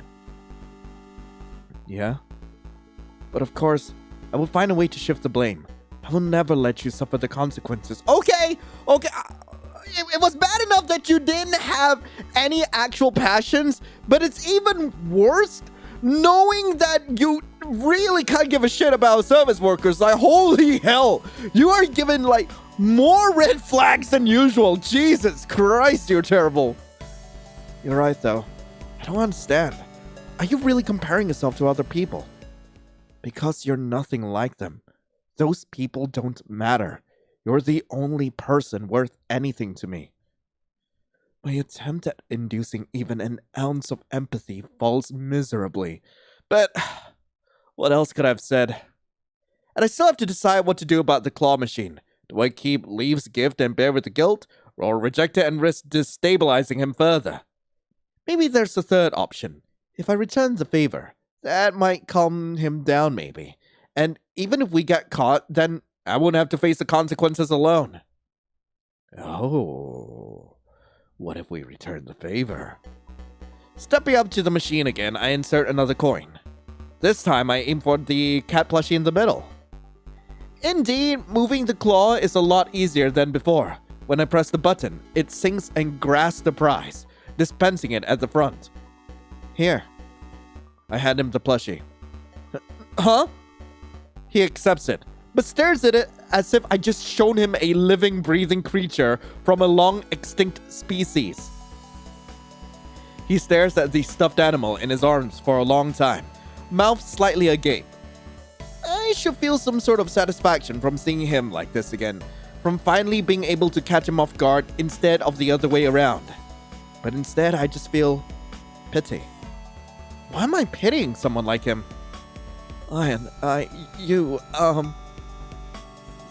Just say it. Take your time. Lion. What do you want me to say? Sorry, do you not like it? No, I despise it. Take it away right now.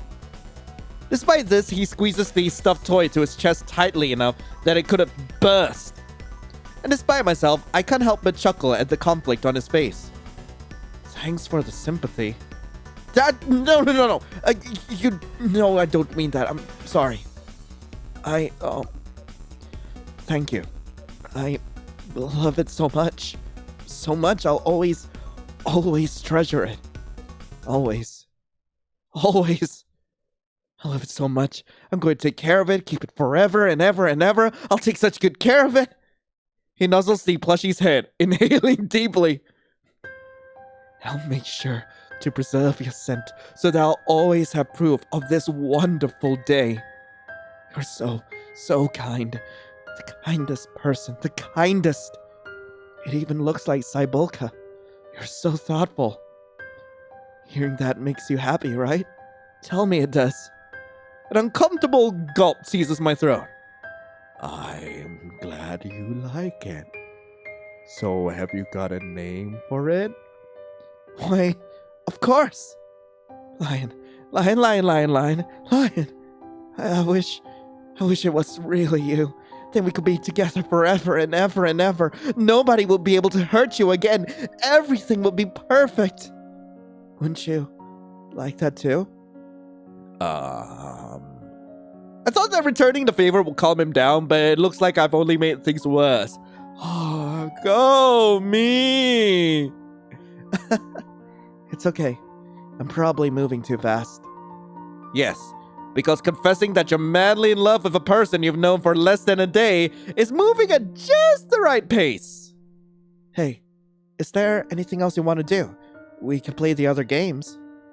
Though I tried to focus on his question, I'm immediately hit with a sharp sense of dread that someone is going to notice the tampered claw machine. I think I'm good. Can we please go? Huh? What's wrong? Remember the machine? We really should get going. I didn't want to leave it like this, but... Leave cast a cold, analytical glance to the side, as if scanning for any approaching staff. Okay, whatever. Let's go. His reaction to the plushie was so much more intense than I expected. Just what could have caused him to react so strongly? Surely he's received gifts like that before. Surely he's been to places like this at least a few times in his life. Then again, this gift was from the object of his obsession. Of course he will put it on a pedestal. As soon as we're back in the main area, Leaf points out to a nearby food cart. Fancy a snack? It'll be my treat. You sure? Lion, really, it doesn't bother me at all. In fact, I want to do it. I mean, you were so kind to give me such a wonderful gift. Of course I would. Well, free food is free food, even if it's from an obsessive stalker. Stalker. Oh god, I hope no one at the arcade saw us leave. Okay, if you insist. Cool. We grab a cotton candy from the old vendor, who makes light conversation. Thankfully, it doesn't last too long, and thankfully Leaf seems to be in a decent enough mood that he actually humors him. The snack vendor wishes us a good date, muttering something about the youngins growing up so fast. Thank you, sir. With our snacks secured, we head off. That was so sweet of him. I guess so. He seems uninterested in carrying on with the topic, so my eyes wander, searching for something else to talk about. As I'm distracted by my surroundings, Leaf walks a bit ahead of me. My gaze drops to the brown-orange concrete, noting the little cracks along the path. I glimpse a small white square on the ground. Crouching down to pick it up, I realize that it's a photograph face down. Leaf still had his wallet in his hand. It must have fallen out from being jostled around somehow. I know curiosity killed the cat, but satisfaction did bring it back because, before I can rethink it, I turned the photo over. The image catches me by surprise. The world around me blurs as I take a closer look. It features Leaf as a child beside an older girl. His sister? The physical resemblance is there. They share the same delicate features. Different hair colors, and Leaf's eyes have a slightly sharper slant, but those were likely inherited from different parents. But that's about it. Leaf's sister beams brightly, cheerful yet refined in her neat school uniform, while Leaf, he almost stares past the camera, gaze flat and empty. If it wasn't for the school photo background, I would have thought that the two of them weren't even related. His sister seemed blissfully unaware of her impassive brother, which made the contrast between the two especially jarring. And just what the hell are those eyes? Lion? Ah! What were you doing? Nothing. I think you dropped something. I quickly stand up and hand him the photo. He gives it a cursory glance. This. Forgot I even had it. Huh? It was in your wallet, wasn't it? He narrowed his eyes at the photo, before shrugging and handing it back to me. It's not important. You can throw it away if you want. But isn't that your sister? He'd talked briefly during lunch about how she'd left years ago. Did he hold some resentment against her for that? Could that have contributed to his instability? Leaf says nothing. I think back to the photo, which had raised so many questions. The most pressing one being, what could have given him those eyes? They reminded me of the pictures I'd seen in history of soldiers with blank, unfocused stares. Seeing such a face on a young child. Let's sit over there. He points to some umbrella tables near an empty carousel. Sure, I guess. We sit underneath a blue umbrella, and I stretch out the ache in my legs. Leaf tucks the wallet away, smiling sweetly at me. Aren't you hungry? By now, my appetite had waned, but I couldn't waste the food. Taking a bite of the cotton candy, feeling it turn to dust in my mouth, I decide to test my luck. Do you miss her? Huh? Why do you ask? He has a point. Why do I care so much about this anyway?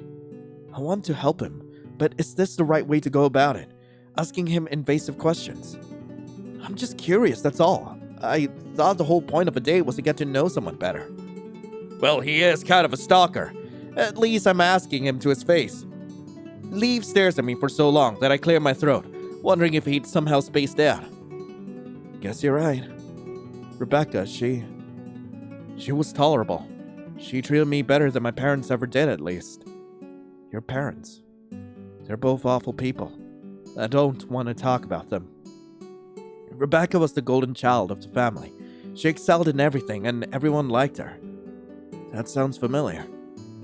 I imagine the pressure becoming too much, and she reached her breaking point. As soon as she graduated high school, she left. As in, moved out of home? As in, when I came home one day, she had pretty much just vanished without explanation. I think I understand why she left. My parents were forcing their future plans on her, and it must have been a hassle too. But when she was gone, things really, truly went to hell. My mother's behavior grew more erratic than ever. My father began to work longer hours just to stay out of the house. I was left all alone. The day my sister left, my mother hit me, shouted that I wasn't even her son, that she should have just left me to die in the street, that she never wanted me anyway. Horror and anger thrums in my veins. What kind of person could ever do that to their child? And Leave's words imply that this hasn't been a one-time thing. And you haven't been in contact ever since. She's family, right? Surely there's some way she could fight for custody or something. No. I never saw her again. Don't really care anymore. It's all in the past, and a clear indicator of why you're so messed up. What matters is the present and the future, and I want to experience it all with you. That's why I hope you can stay. I know you're nothing like her, or my parents. You wouldn't leave me behind or hurt me like that, right? I have no idea how to answer. Still reeling from everything I'd just learned. Was this something Leaf had carried for years, unable to express it, at the risk of ruining his perfect image? Lion? What's wrong? Please don't be sad. I promise, it doesn't bother me at all. Clearly you're lying! I'm okay. I'm so sorry. I had no idea you'd gone through something so... Maybe this explained his desperate need for love and validation. Maybe he feared that people he cared about would abandon him all over again, so he did everything he could to prevent any possibility of that happening. I reached out to take his free hand in mine.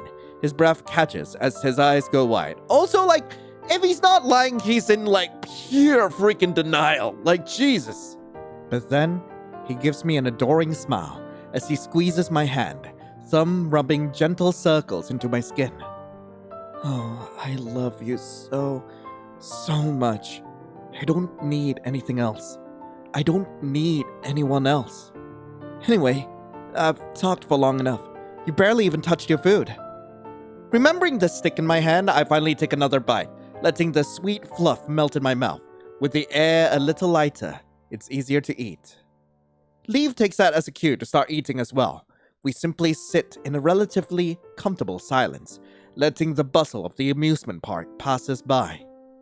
Even so, after what I've learned is never far from my mind, this was a boy who had suffered a grave loss and hadn't been allowed the time to properly cope.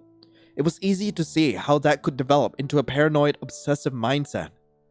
At the same time, this was all so complicated, and I didn't want to spiral into an amateur psychoanalysis of someone I barely knew.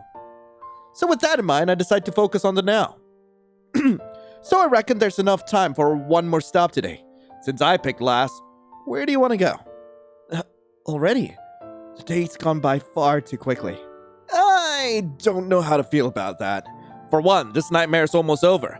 I just need to make it through one last attraction, then I could catch the train, bolt down all the doors and windows, and think about what to do next. For two, well, we've gotten to know each other really well in the course of one day. I missed being able to talk to someone so easily.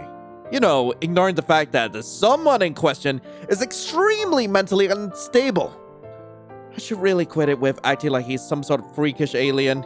He opened up to me about going through some pretty horrible things, so I should at least try to be a bit more sensitive. I know, I'm surprised too. Hey, Lion, I'd like to end it on a strong note. And what would that strong note be? Let's ride a roller coaster. My voice quivers very tellingly. Do you not want to? We really don't have to if you're not comfortable. I didn't say that. I'm just scared. Very, very scared. Lion. He'll be alright. I'll be right beside you the whole way. And you can hold on to me again. I wouldn't mind that. I don't think that's safe! I'm not a kid anymore. There's no need to be so terrified. Logically, there's no way I'd fall out of my seat, as I once feared. And yet... No, I am going to see this through. I've survived this far through a date with Leave. I've talked a dangerously obsessive stalker out of his murderous urges. What's a few minutes on a roller coaster by comparison? Okay, let's go then. That's the spirit. I clutch my stuffed toy to my chest, feeling both like a kid trying way too hard to act grown up and an overly immature adult, which I guess isn't entirely inaccurate. In a show of support, Leave smiles and does the same thing. Ready to go? Well, it's now or never. And with that, we pack up our things and head off for the last stop of this crazy day. I can't do this. I can't do this. I can't do this. It didn't feel so bad to agree to it before, but now here, where I can actually see for myself how high the track goes. Wait, was that a stock image of... Nope, I knew what I was getting into, didn't I? So why am I still freaking out? My sweaty toes wriggle fruitlessly against the insides of my shoes. As I wage my internal war, Leave sends me a concerned glance. Lion, are you sure you're fine? You kind of look like you're about to... I'm fine! Totally fine! Just excited! Excited is all! Yeah! I know you're lying. In hindsight, what had been the point of pretending? We're about to get in line. Are you sure you want to go through with this? Decision paralysis is a terrible thing, and somehow it's then that it decides to set in. What to get for lunch? Nah. Whether or not to hold Leave's hand? Nah. What to do with the plushies? Not then. But whether or not to go on this stupid roller coaster? Of course that's when it happens. No. I can't decide now. I have to think. I have to calm down. And I can't do that out here. I have to go to the bathroom. I couldn't even find it in myself to be embarrassed at how abruptly I'd said that. That's how bad it is. Okay. I'll come with you. Nope, don't. I mean, I'm busting. I'll only be a few minutes. No, I don't like that. In hindsight, I should have expected he'd say that. I just need you to hold my plushie, okay? They can join Lion Jr. Fine, okay, just tell me if anything happens. I'll break down the door if I have to. My dude, I am just shitting myself out of fear. It's fine. I give a nervous chuckle. He's probably not kidding. I give him my plushie and he gathers it in his arms beside his own. I better go. See you in a bit. See you soon. Just enjoy the scent of meal on that plushie, okay? Just sniff it all you want. That's on you. I can still feel his eyes burning a hole on my back as I leave. Once I'm finally out of sight, I briefly consider gapping it and heading straight for the station. What stops me is the memory of Leave comforting me about my fears, constantly giving me a way out, even considering how terrifying he can be. Is it really fair on him to betray his trust like that? Didn't I want to get his help? I mean, I want to get him help? Maybe this is just my self-preservation talking. Instead, I follow the signs to the nearest bathroom. Inside, there's just a guy at the mirrors adjusting his collar. I enter the nearest vacant stall and lock the door. I lean my head against the cool wall, finally having room to breathe. I can't believe it. I can't believe I've actually come this far. Am I really going to survive this date? Am I really going to make it home? I can't help but give a small laugh. This has been one hell of a day. Again, a short roller coaster ride is nothing compared to what I've already done, to the possibility of getting home safe. What's stopping me from just getting it over with? Still, that had been a pretty tall drop. As I debate with myself, my phone suddenly chimes with a new text. I wonder if it's Mama, asking how the date's going. Or maybe it's Quentin sending kissy face emojis. But then I read it. Lion, it's been 5 minutes. Where are you? Oh, man, lost track of time. But before I can even think of a reply, my phone chimes again, and again, and again. You okay? You didn't actually need to leave, did you? You're still scared. Lion? Answer me. Please. No sooner had my fingers touched the keyboard than he had sent a new message. It would be impressive if not for the context. Finger shaking, I type out a half-baked reply. I'm just washing up. I'll be back soon. 5 minutes. Barely 5 minutes, and he's already spamming me. What the hell?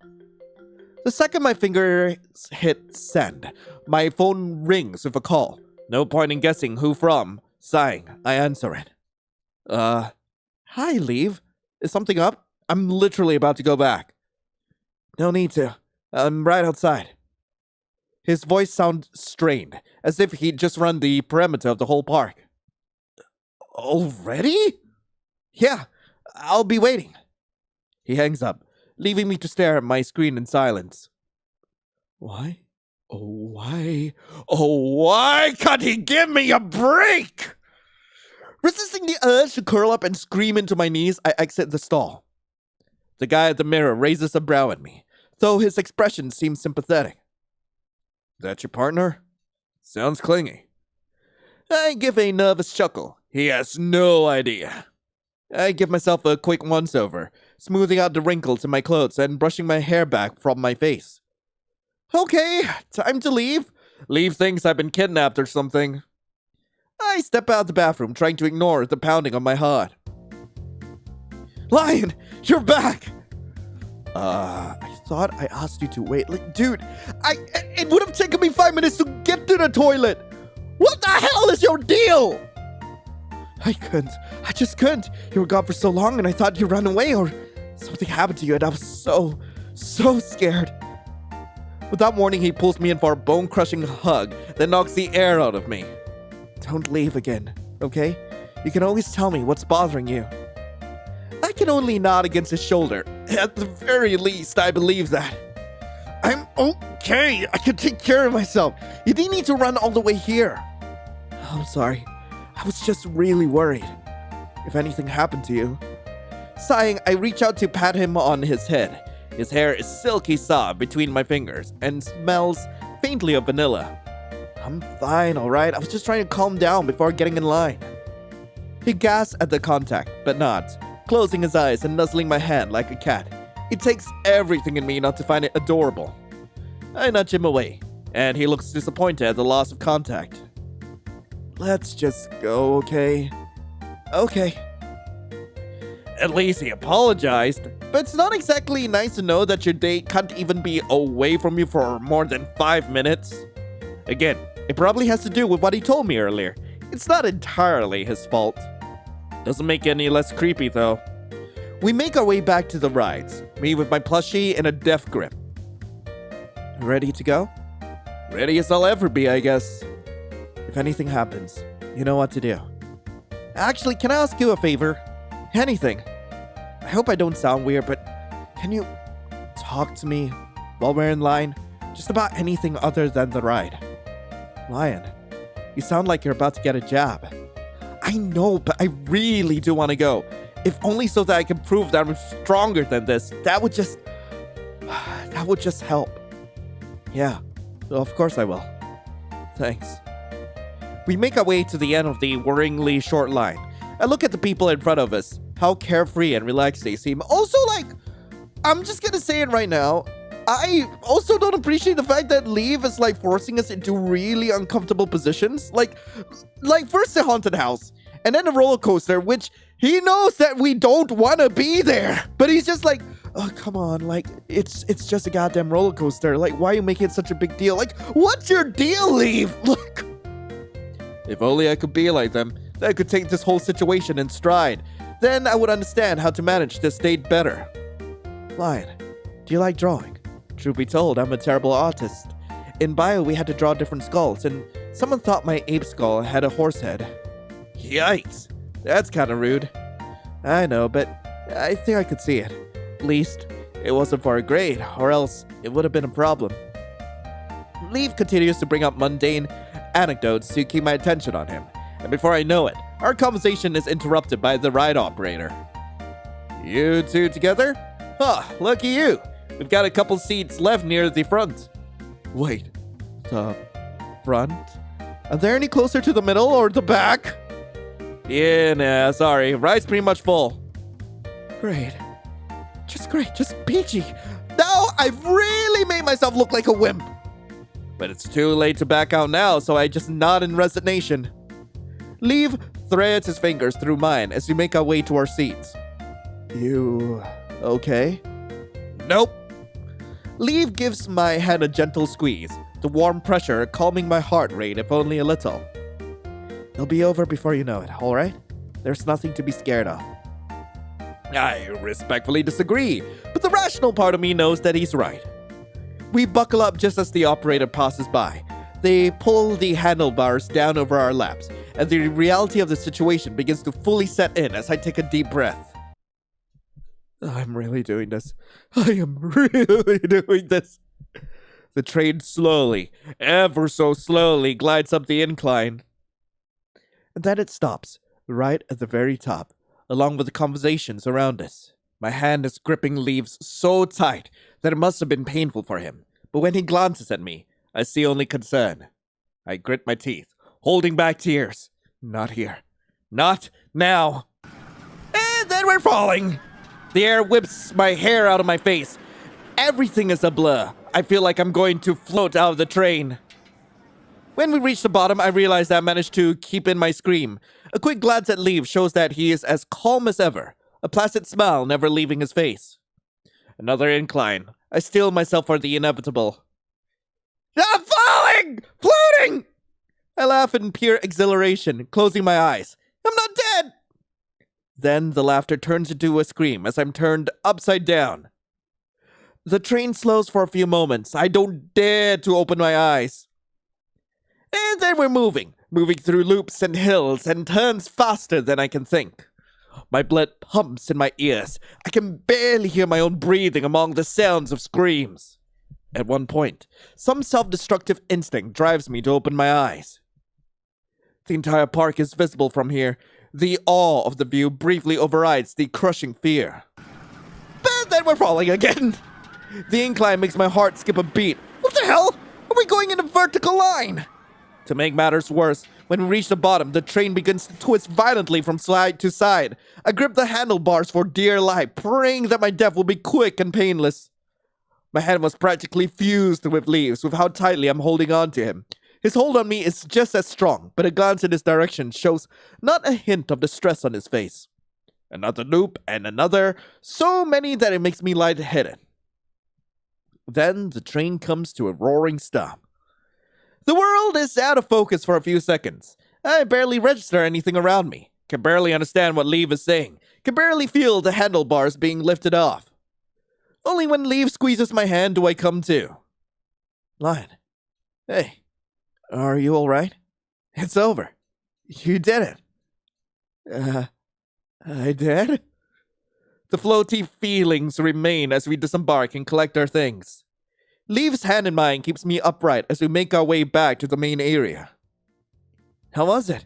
Did you have fun? I think I'm just glad I survived. You did great. You were so brave to face your fears like that. It's amazing.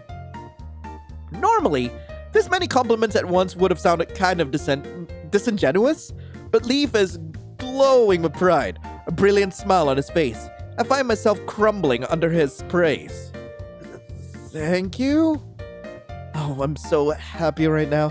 I could kiss you. Oh, too soon? Well... Sorry. I just want to celebrate. May I hug you instead? Yeah. I open my arms invitingly. Before I know it, I'm clinched in his embrace, my head pressed against his shoulder, and his arms wrapped securely around my waist. I love you. I love you so much. I love you. I love you. I love you. His grip tightens, and he buries his nose into my neck, inhaling deeply. No! I mean, I do that just to egg people out. Don't do it unironically. Like, okay, look. If you don't understand, okay? Like, the simple, okay, pulling someone in for a hug and breathing in their scent. Now, that is romantic. But you know what's going on in my head as I'm reading this? He's just going straight up. Like, that's the image I have in my head, and it's giving me the biggest ick. Like, get away from me, you strange man. I do my best to stay absolutely still, a lump catching me in my throat. If I had felt any joy from the hug, all of that went out the window in that moment. He releases me, slowly, as if it physically brings him pain to let me go. I really, truly wish I could kiss you, but for now, this is enough. It's home time for you soon, isn't it? That's right. With the ride over and done with, it's late afternoon. Using my phone, I check how long it'll be until the next train. Damn it, I just missed the last one. It'll be 30 minutes till the next. Really? I mean, silver lining, right? There's a lot of things we can do in that time. We could get ice cream, take photos, or anything you want, really. Well, that garden was pretty nice, and I'd like to sit down again. I kind of want to show the flowers to Mama, if that's good with you. No need to ask. Let's go. Taking my hand, Leaf pulls me forward. And so we make our way from the rides area all the way to the back of the gardens. At Leaf's suggestion, we take a shortcut. It's decidedly less populated than I was comfortable with, but there were still a good few people strolling about. Besides, for all his talk, Leaf hasn't actually done anything to cause anyone any physical harm. I'm still a little on edge about him, but he does keep his word. Yeah, this is nice. Don't you think so, Lion? Yeah, it's quiet. And much needed after that ride. Don't think about that now. Just relax. Breathe in the fresh air. Unless something's on your mind. Huh? No, I agree. I really needed this. Thanks, Leaf. My pleasure. We simply walk down the path in silence, listening to the birds and the grasshoppers chirping in the distance. It takes me a few seconds to notice that Leaf is no longer beside me. When I turn, he's standing behind me, an unreadable expression on his face. Hey, Lion, can I ask you something? It's very important to me. Sure, what is it? Do you, remember anything? Anything? Well, look who it is! The hell? You have a lot of nerve showing your face. The stranger's eyes rake shamelessly over me, and I fight the urge to cringe. Should've known you'd be a frickin' Excuse me? Also, like, even though I can't say the word, I'm just gonna censor it, cause, like, I don't think YouTube's gonna be, like, happy about that. Nothing to say? You backstabbing piece of shit. Of course someone like you would sell us out. Do you have any idea what you put me through? The guy, who I now recognize as one of my bullies, swings a heavy fist in Leaf's direction. But Leaf smoothly dodges him, so fast that the guy nearly loses his balance. Ah, you coward! His friend lunges forward, arms out to shove him. Leaf is faster, pivoting away and leaving him stumbling. The hell? Gripping his arm, Leaf throws him aside as casually as if he were a ragdoll. The guy lands hard on his ass, utterly stunned. I open my mouth to tell them to stand down, to warn him of the one coming from behind, but Leaf is already reacting. The guy hooks his arm around Leaf's head to put him in a chokehold, but he ducks just in time, elbowing him in the nose hard enough to draw tears.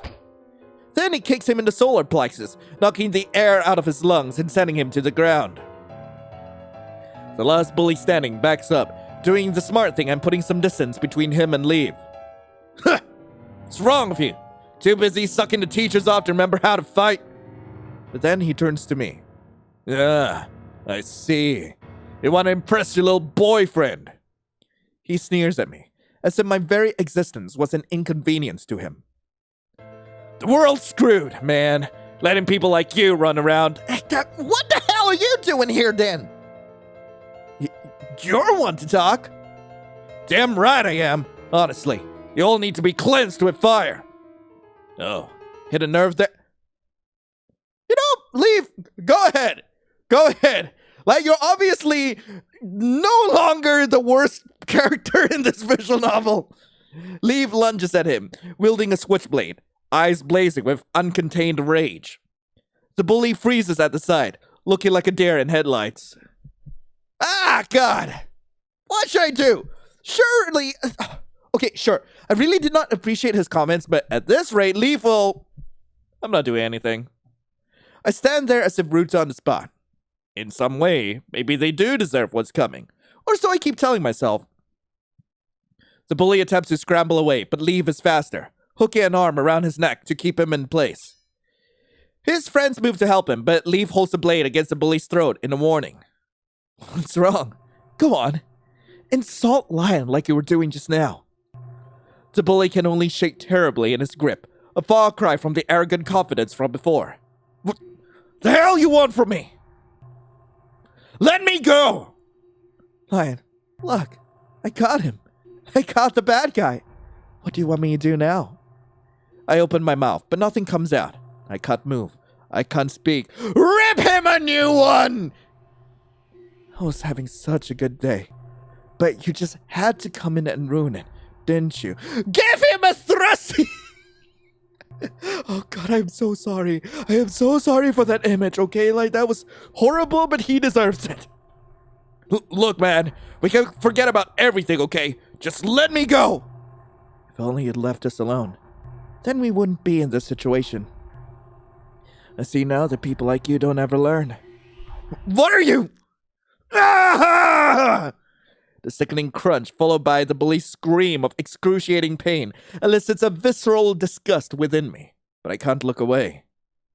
Leaf twists his arm behind his back to torture him further, eyes shining with pure sadistic glee as he heaves out another cry of pain.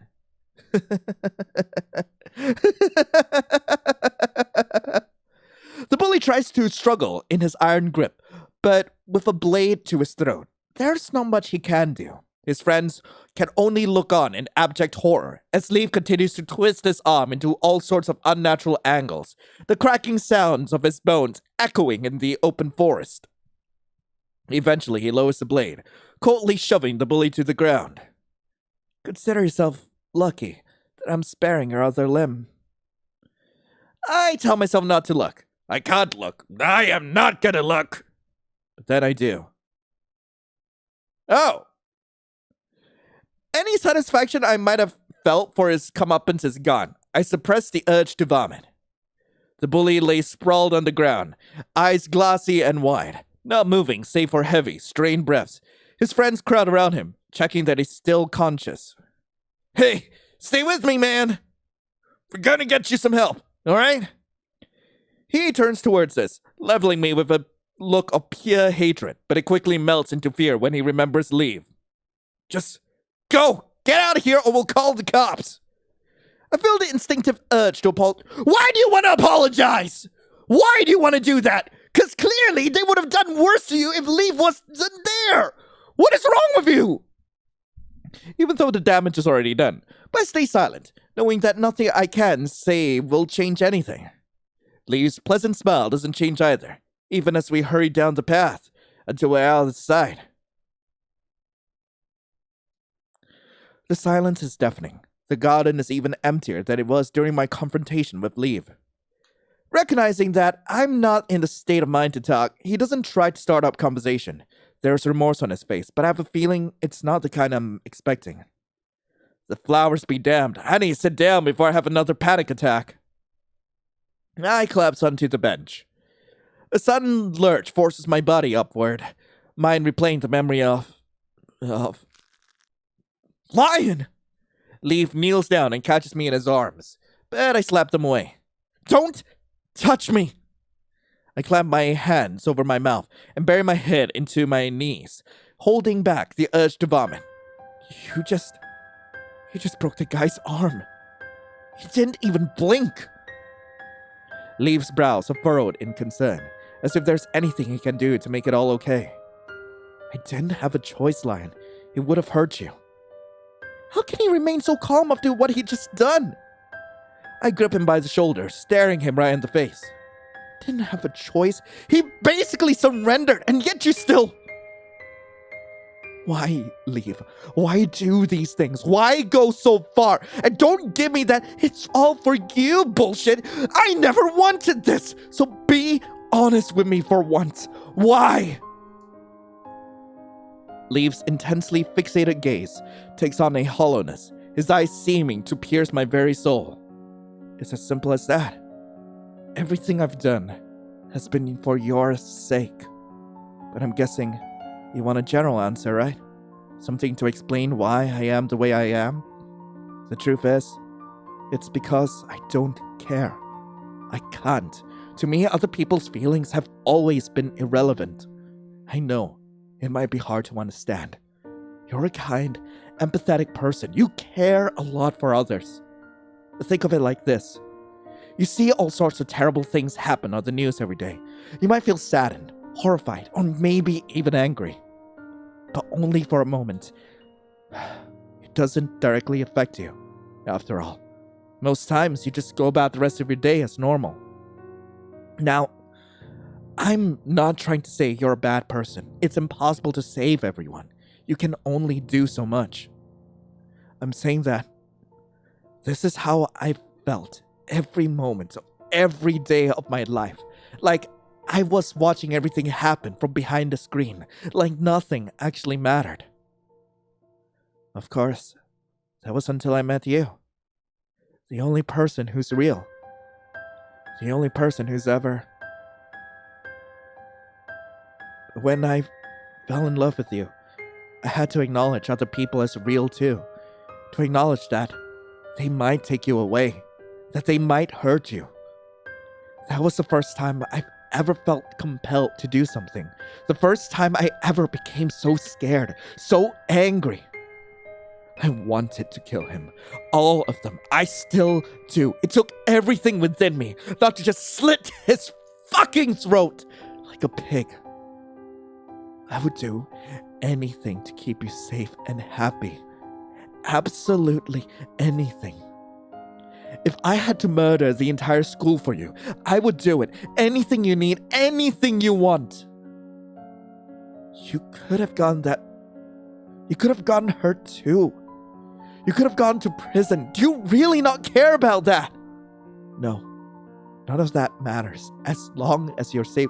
You did not think this through. You can't do a thing from prison. I would know. I've been there. And as for prison, don't worry, I can lie. I've done it many times before. Did it really all just come back to me? Just why he was so obsessed? What could I have possibly done to trigger such intense, all-consuming feelings? Leaf abruptly stands up, offering a hand. Hesitating a little, I take it, letting him pull me up. He simply stares at me for a while, expression unreadable. How long has it been that way? For as long as I can remember. I guess long before I met you. I was never like the other kids. I wasn't interested in playing with them or hanging out. All I needed to do at school was study, so I stayed away from everyone.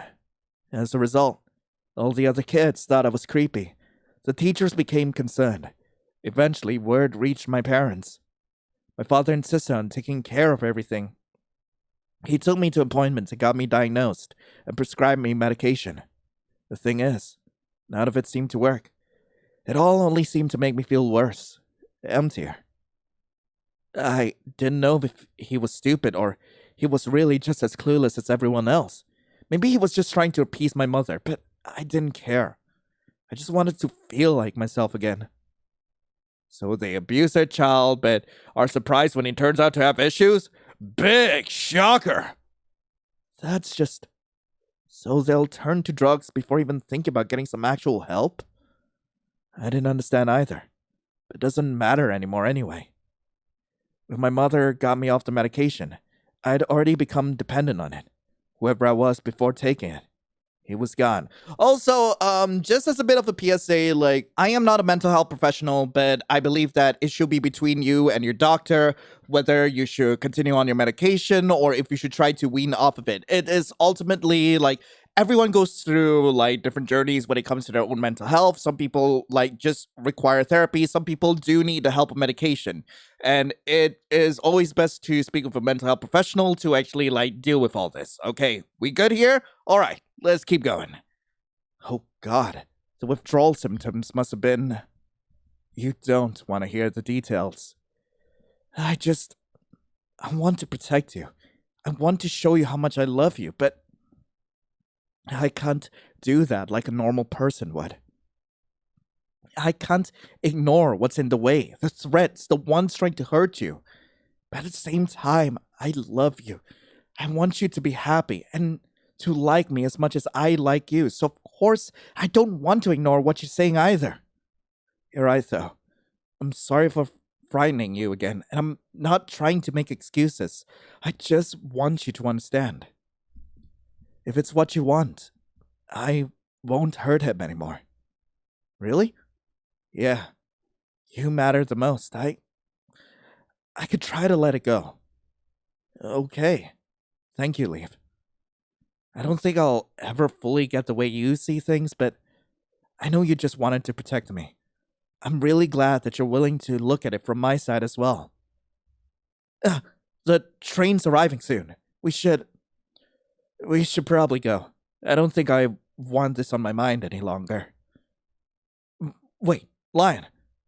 Yeah? Thank you. I know how difficult I can be, but I'm glad you still feel like you can be honest with me.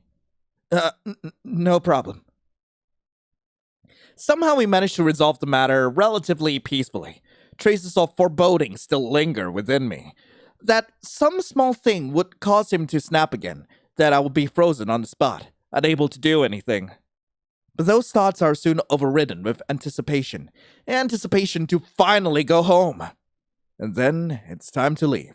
We depart the garden for the last time as the sun begins to dip into the horizon. We reach the train station with time to spare, so we decide to wait till the seating area facing the train tracks. In the distance, the late afternoon rays are already starting to fade into darkness. My parents always harped on about the dangers of staying out too late, so the sight makes me a little uneasy. Considering everything I've seen today, it doesn't seem unlikely that something could happen. Hey. Then again, Leave had been with me. But do I really trust him to be my protector at all times? True, he promised not to target the bullies anymore. Still, the memory of that guy's mangled arm is something I will never be able to forget. Who's to say Leave's not capable of worse? There my thoughts go again. I'm so close to getting on the train home, so I need to stay calm, because if Leaf gets even the slightest inkling that I've started panicking again. Lion? Yeah? You seem troubled. Great, he's already noticed. It's nothing, just mentally replaying everything that's happened today. At least I'm mostly telling the truth. I squeeze the plushie on my lap, briefly sinking my face into its soft head. So, despite how I've been acting today, did you still enjoy our date? Every single second. That's good. Did you enjoy it as well? I'm unsure of how to answer. It was exhausting. My social battery is about to run out. I just want to go home, have dinner, then shut myself away in my room. Of course, that's after I make sure all the doors and windows are locked. Despite that, this was the first time I really got to hang out with someone in a long while. Leaf has done his best to be a good, considerate date, despite his various issues, and mine as well. I decided to focus on the good rather than the bad. I did. I don't really go out a lot, and you know my whole problem at school. But more than that, I'm really happy that my first real friend there was you. Friend? Is that all I am to you? What? That's not what I meant. I meant that I'm glad we can both trust each other like friends. I never got to ask, Lion. Do you still like me? There was the inevitable question, but that didn't make it easier to answer. I think back to my original plan, back when I had been so terrified I considered reporting him to the police. Leave. I still like you. I just can't believe you'd really want to stay with someone like me. Leave? Lion, you are so kind. I don't deserve you at all. Lion, there's something else. Something I wanted so badly to ask you earlier. I had so many things I needed to tell you. But they got in the way. They tried to stop me. What is going on? No one can get in the way. Lion, tell me, do you remember the promise we made in year 5? What promise? A promise to marry each other. To be together forever. Forever and ever. What are you talking about? Don't tell me you forgot. After all this time, I still... He cuts off and lets out an erratic laugh. Some disconcerting mix of excitement, apprehension, and mania. Leave? He suddenly pulls me in for an embrace, arms locked around me as if to keep me from escaping. I missed you. I missed you so much. Well, I know, but we don't have to get married now. I can wait. But engaged? Yeah, we should get engaged as soon as possible. I almost forgot. I still need to. He goes down on one knee, reaching for his pocket and pulling out a small velvet box. What? Just what is he doing? Lion, I love you. I love you so much. I've loved you ever since we were kids. I would do anything to make you happy. You are my savior. You gave me a future when my world looked so bleak. You gave me a reason to keep on living when nothing seemed to matter. All I ask from now on is that you stay with me forever and ever and ever, and I will only be yours. Doesn't that sound perfect? Then you'll never be lonely again. It could just be the two of us for the rest of eternity. Lion and leave. Leave and Lion. Forever. Tell me, Lion. Tell me you want to be my husband. Lion. Will you marry me? Will you promise to be mine and mine alone? This ain't right. He ain't right. This is all moving way too fast. What possessed him to propose me on our first date? Once more, I replayed the events of the day in my mind. Had I said something that had given him the wrong idea? Had I been too lenient with him and now he believed that my feelings were just as intense? Or... Oh my god, what have I gotten myself into? Nothing good can come out of saying yes. At best, it will quell his obsession for a short while to know that I would be bound to him. I could keep up the fact that I could hopefully convince him to get some help. Yeah, at worst, I would be bound to him in a literal sense. Having enabled his obsession, his paranoia would only get worse and worse and worse. Would he even let me go home afterwards? But the risk of saying no can't be ignored either. And no, there's no taking a third option this time. Those eyes, that expression, he would never accept it. So, what should I do? Oh no. The hell do you mean? Okay, I'm going to accept his proposal first and see where this goes. Let's accept it. Maybe it would be best to accept. To resign myself to being stuck with him. Oh god, I'm signing the rest of my life away to some guy I've known for less than a day. No, I can't think of it like that. I'll have another panic attack. Again. I've stood by my decisions up until now, right? No matter how painful or awkward they might have been. I should try to look at the bright side. Marrying the most popular, smartest, handsomest boy at school. Some people will kill to be in my position. And then leave would kill them. In the most violent and gruesome way possible. I would be living with someone like that for the rest of my life. No, I'm overthinking this again. I have to be firm in my decision. This is the best option. The safest option. Taking a deep breath, I seal my fate. Leave, I'll do it. I'll marry you. Just promise me you won't hurt anyone anymore. Say it again? I'll marry you. I'll give you what you want, so long as you promise you'll listen to me and get some goddamn help! He said it. He said it. He said it. He said it. Did you listen to my... Did you not listen to what I said?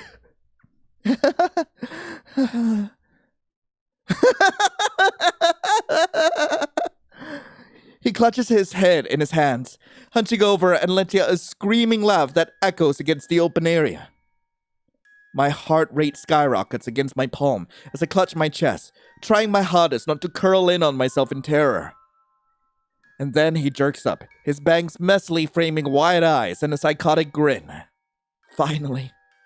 I'm so glad. I can't wait for our life together. We can talk about the wedding later, but for now, let's celebrate. Let's tell your parents. I'm sure they'll want to know all about it. I open my mouth to speak, but with my throat seized up, nothing but a pathetic croak comes out. Lion? Are you okay?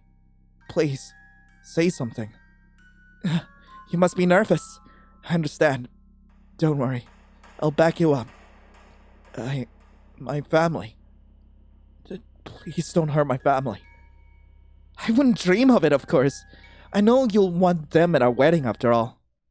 Of course, you understand what I'll have to do if they refuse, right? I can't let them ruin our happiness, Lion. I won't.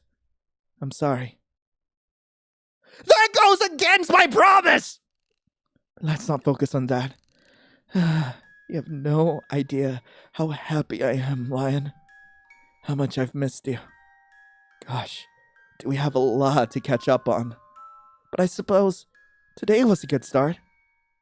Say, your parents wouldn't mind you staying over tonight, right? I am your future husband, after all.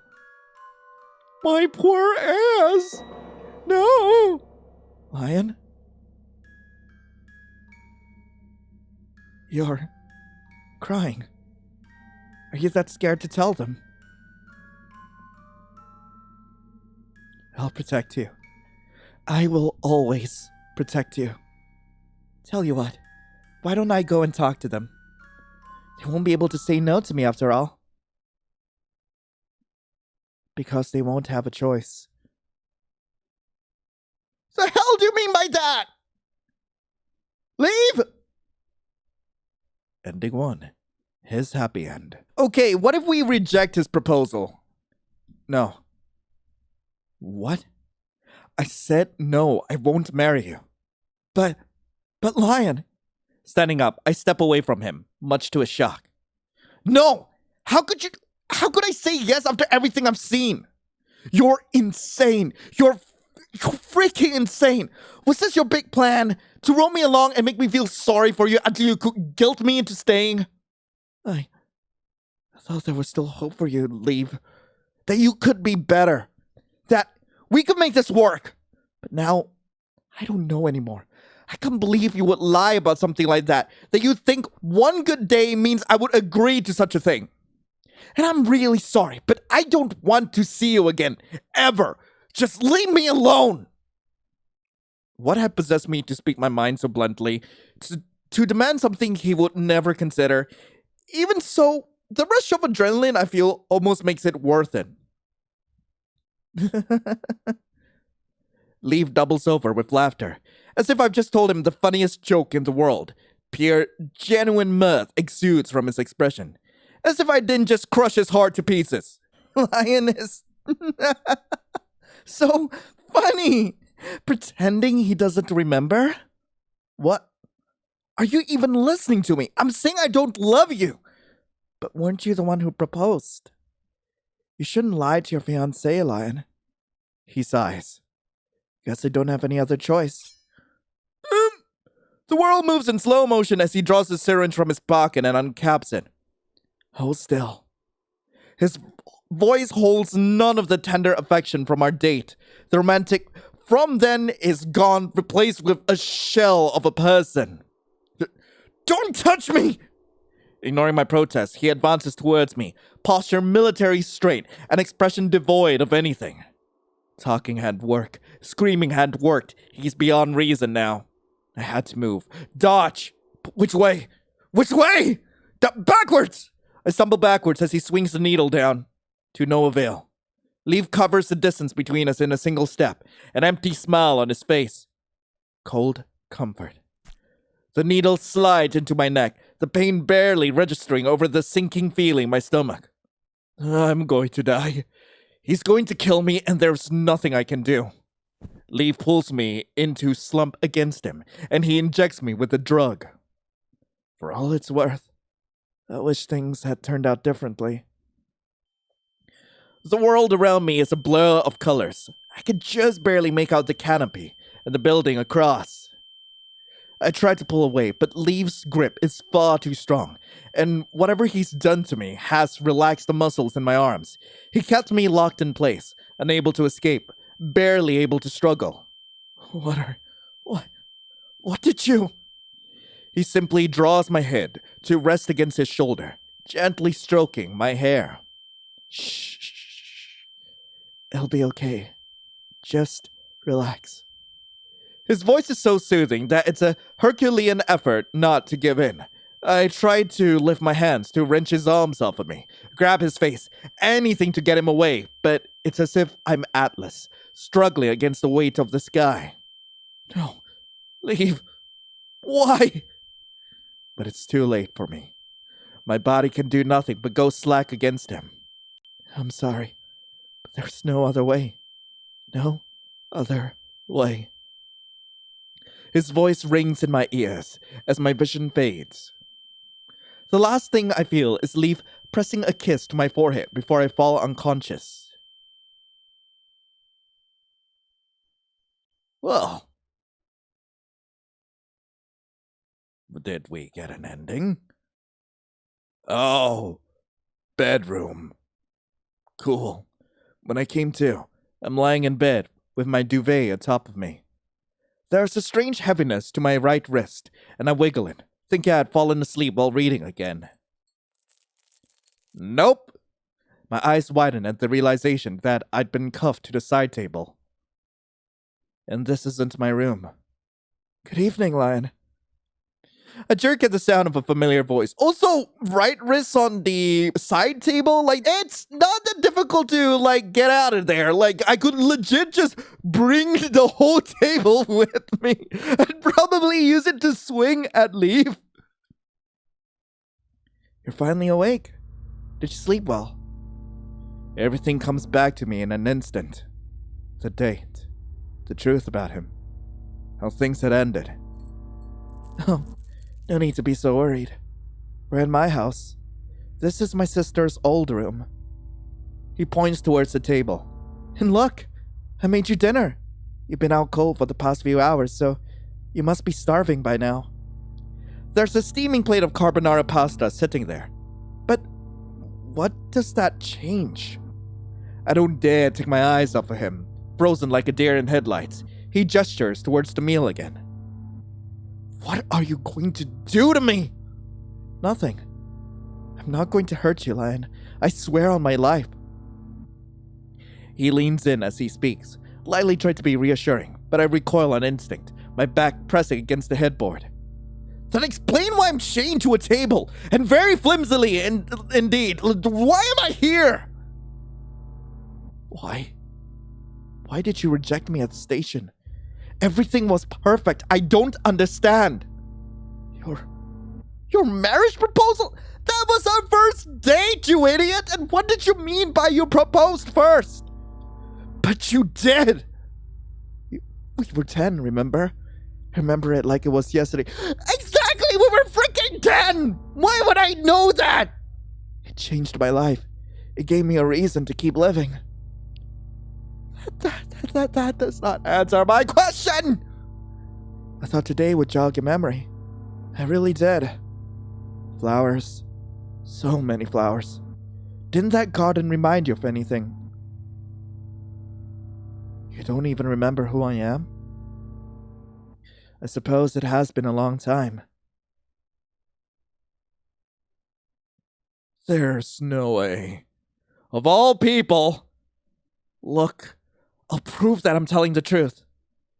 This is something you gave me before you left. He pulls out the velvet box from his pocket, pressing it to his chest. And then he opens it, taking the contents into his palm. There's a flower ring inside. Wilted, but clearly preserved with great care. Something about it is oddly familiar. Horribly so. Like I've just remembered something extremely important. A missed deadline. Or a long-lost friend. My vision cloud's over. I've been harping on about wanting to be remembered by my old friend in town, when all along it's all too much. Too much! How can I be calm now? I'm chained up in my stalker's house, all because of something I impulsively said all those years ago. How did I miss the signs? The long stairs, the repeated visits to the gardens, the way he was so comfortable around me, like he had known me for years. How could I forget about him? Lion? Lion! Are you okay? I'm so sorry. This is a lot to take in, but you had to remember. You believe me now, right? Right? I'm gonna make a save here. I do? Look, Leaf, I believe you, but keeping me locked up isn't the answer. You have to understand. I need you. You're my reason to live. I've endured all those years, hoping, praying I would see you again. So I've no other choice. But now you're confused. You've forgotten how things were supposed to go. Still, this is salvageable. What? What are you going to do to me? You make it sound so scary. All I want is for you to understand. To remember our promise. Your promise. And then we can make good on it. Elope. Live somewhere far away where no one can take you from me. You don't really mean that, do you? Oh God, just let me go home. What do you mean? This is your home now. Why me? Oh no. Don't cry. Please don't cry. Lion, why wouldn't I choose you? You're the only person who makes me feel anything good at all. I was so unhappy before you came back, Lion. You're all I care about, alright? So there's no need to worry. I would never break our promise. And I know that you wouldn't either. That's why you asked me out in the first place. You knew deep down, we were always meant to be. I love you so much. I'll wait however long it takes for you to say it back to me. Leave. You need help. Actual help. You are not well.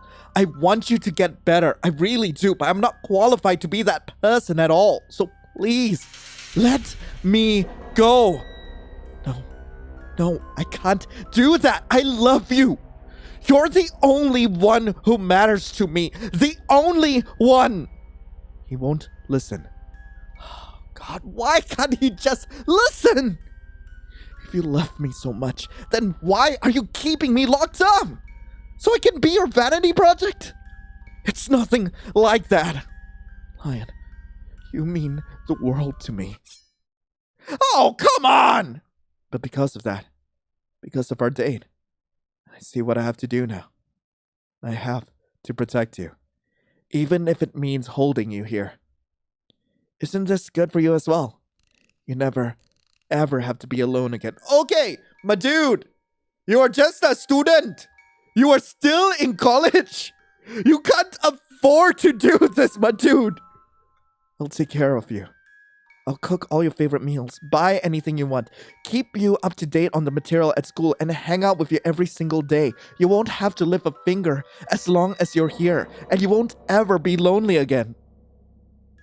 He's insane and completely unrealistic. Like, come on, my man. Completely, irredeemably insane. Is there really no way to change his mind? I guess not. Wait. It's a long shot, but it's all I have. You're not as smart as I thought you were, Leave. You don't really think your parents will be gone forever, do you? How exactly do you plan to explain this to them? Not to mention Rebecca. She'd be horrified if she knew what you'd done. You're so funny, Lion. Did you forget to have the car? God damn it! Not to mention, a way to calm you down if need be. He takes out the syringe in his pocket, uncapping it. The needle glints as if mocking me. Please tell me that's a new needle! Turns out, my father ended up being good for something after all. What do you mean? Hey Lion, did you know that Rohypnol helps with anxiety? Your muscles get all relaxed, so this way, you'll never have to be tense ever again. Oh, but I do need to consider tolerance and the possibility of you getting addicted. But don't worry, I'm nothing like him. Nothing at all. I'll be much more careful with you. My dude? Lion? Say something. Screw you! I'll leave you to settle in. Just call me if you need anything, okay? Oh, no. God, no, he can't do this. I can't let him! Your food's gone cold. Let me get you some more. Let me go, Leave, please! Sorry about this. You look so peaceful right now. Sweet dreams, okay? We'll do lots of catching up tomorrow. Who just gives out Rohypnol shots? I know. I'll make arancini, and much better than that restaurant's. You hated it too, right? So expensive for such mediocre food. And the staff, they are just... Hey, no, why the... Well, you know. What do I know? Oh, one last thing. Your letter to me. Oh, what a beautiful, perfect, romantic letter. I haven't memorized word for word. I'm sorry, though. I had to use it in such a twisted way. What do you mean by that? Your handwriting was so much fun to learn, Lion. Oh, come on, my dude. Wasn't as fun as making you seem so helpless, though. Tired. I never want to feel like that again. Okay. It's all worth it in the end. Now, no one can try to come after us. I don't know if all these pauses are necessary. Good night, Lion. I love you. Okay, we really did not need a pause for that. Bye! Freaking weirdo. Goddamn. Ending 3A. Cold feet. Okay, so saying I don't doesn't really change anything. Like, it's just like whether you believe him or not. So I'm just gonna go left. I swerve left as he swings the needle down. It narrowly misses my neck. A sharp flash in the corner of my eye. Leaves eyes go wide. I push past him to try to run. Just as quick, he grips my forearm to pull me back in. He still wields the syringe, fully intent on realizing his goal. No! My eyes zero in on the needle and my heart drops. I don't have any way to defend myself. Why would I? I never could have anticipated that things would turn out like this. The tears spill down my cheeks before I can stop them. I don't want to die. I don't want to die. Please! Leaves' lips tremble. The hand with the syringe shakes ever so slightly. I'll make this quick. If you just stop. I knock the syringe out of his hand, far enough that it drops from the platform out of his reach. Leaves' shocked expression brings me a moment of triumph before I sink back into panic. I slowly retreat as he fixes his gaze on me. You tricked me. I knew you were smart, Lion. But I can't stop now. I knew I should have kept that. Leaf lunges towards me, a feral desire in his two bright eyes. I narrowly managed to escape his grasp, backing towards the wall. Come on now, Lion. As fun as this has been, we can't drag it out all evening. Just stop struggling, and this won't have to hurt. Before he can corner me, I move to the side and around the waiting chairs, stepping backwards until the back of my shoes are against the platform ledge. What are you doing? The train. It'll be here any minute. You want to take your chances?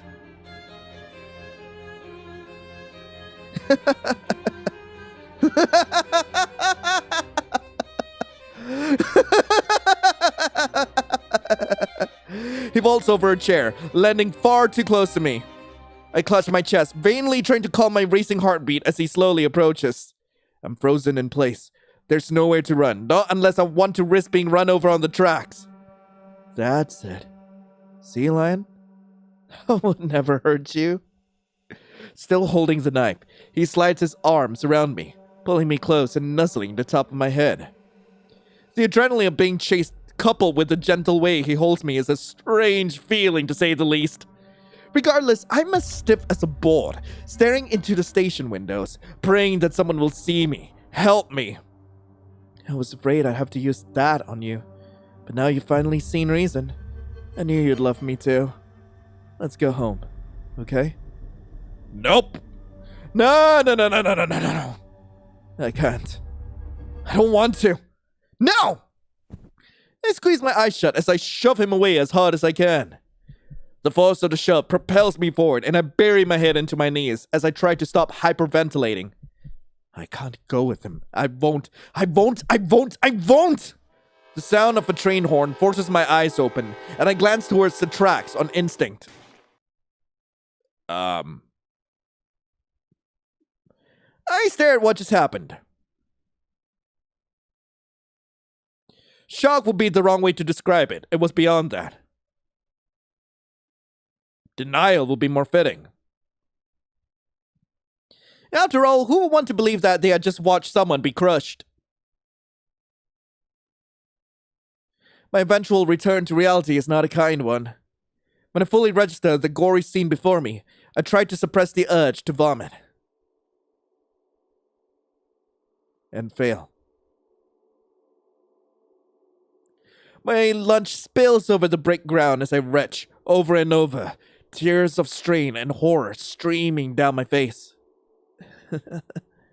I must be dreaming. This must be some horrible nightmare. But deluding myself is useless when I can see Leaf's remains just a few meters away. Still, barely. What do you mean it's still breathing?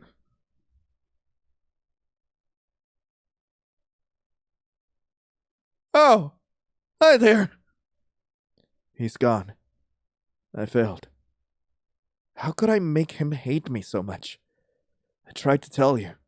I really did. About 8 years ago. About the promise that changed my life. So why can't you remember me? I still remember when we met. You came to me in my hour of need and offered to be my friend. I should have spent more time with you back then. Maybe all of this would never have happened. Maybe we could have been together. I suppose it's not all bad.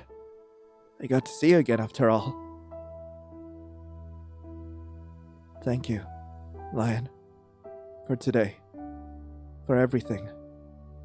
I've always loved you. I always...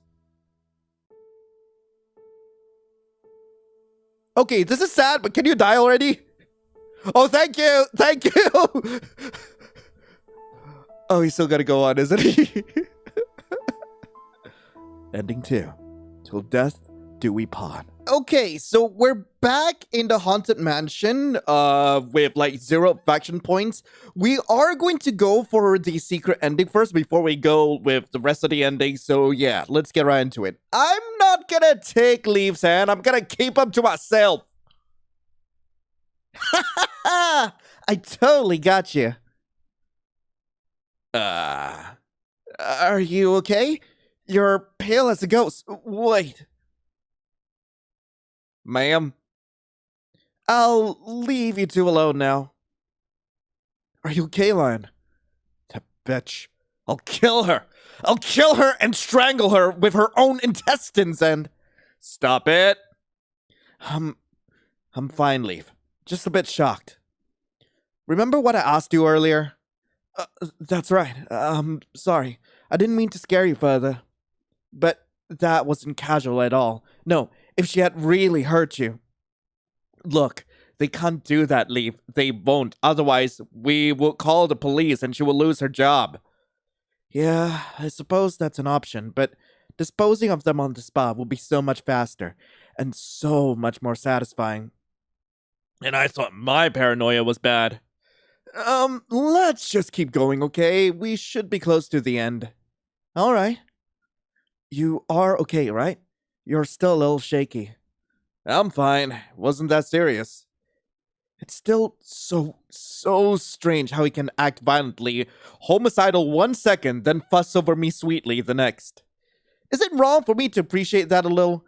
I'd been alone up until now. Still, he might have good intentions, but he's psychologically unwell. Unlike me, who's the picture of perfect stability.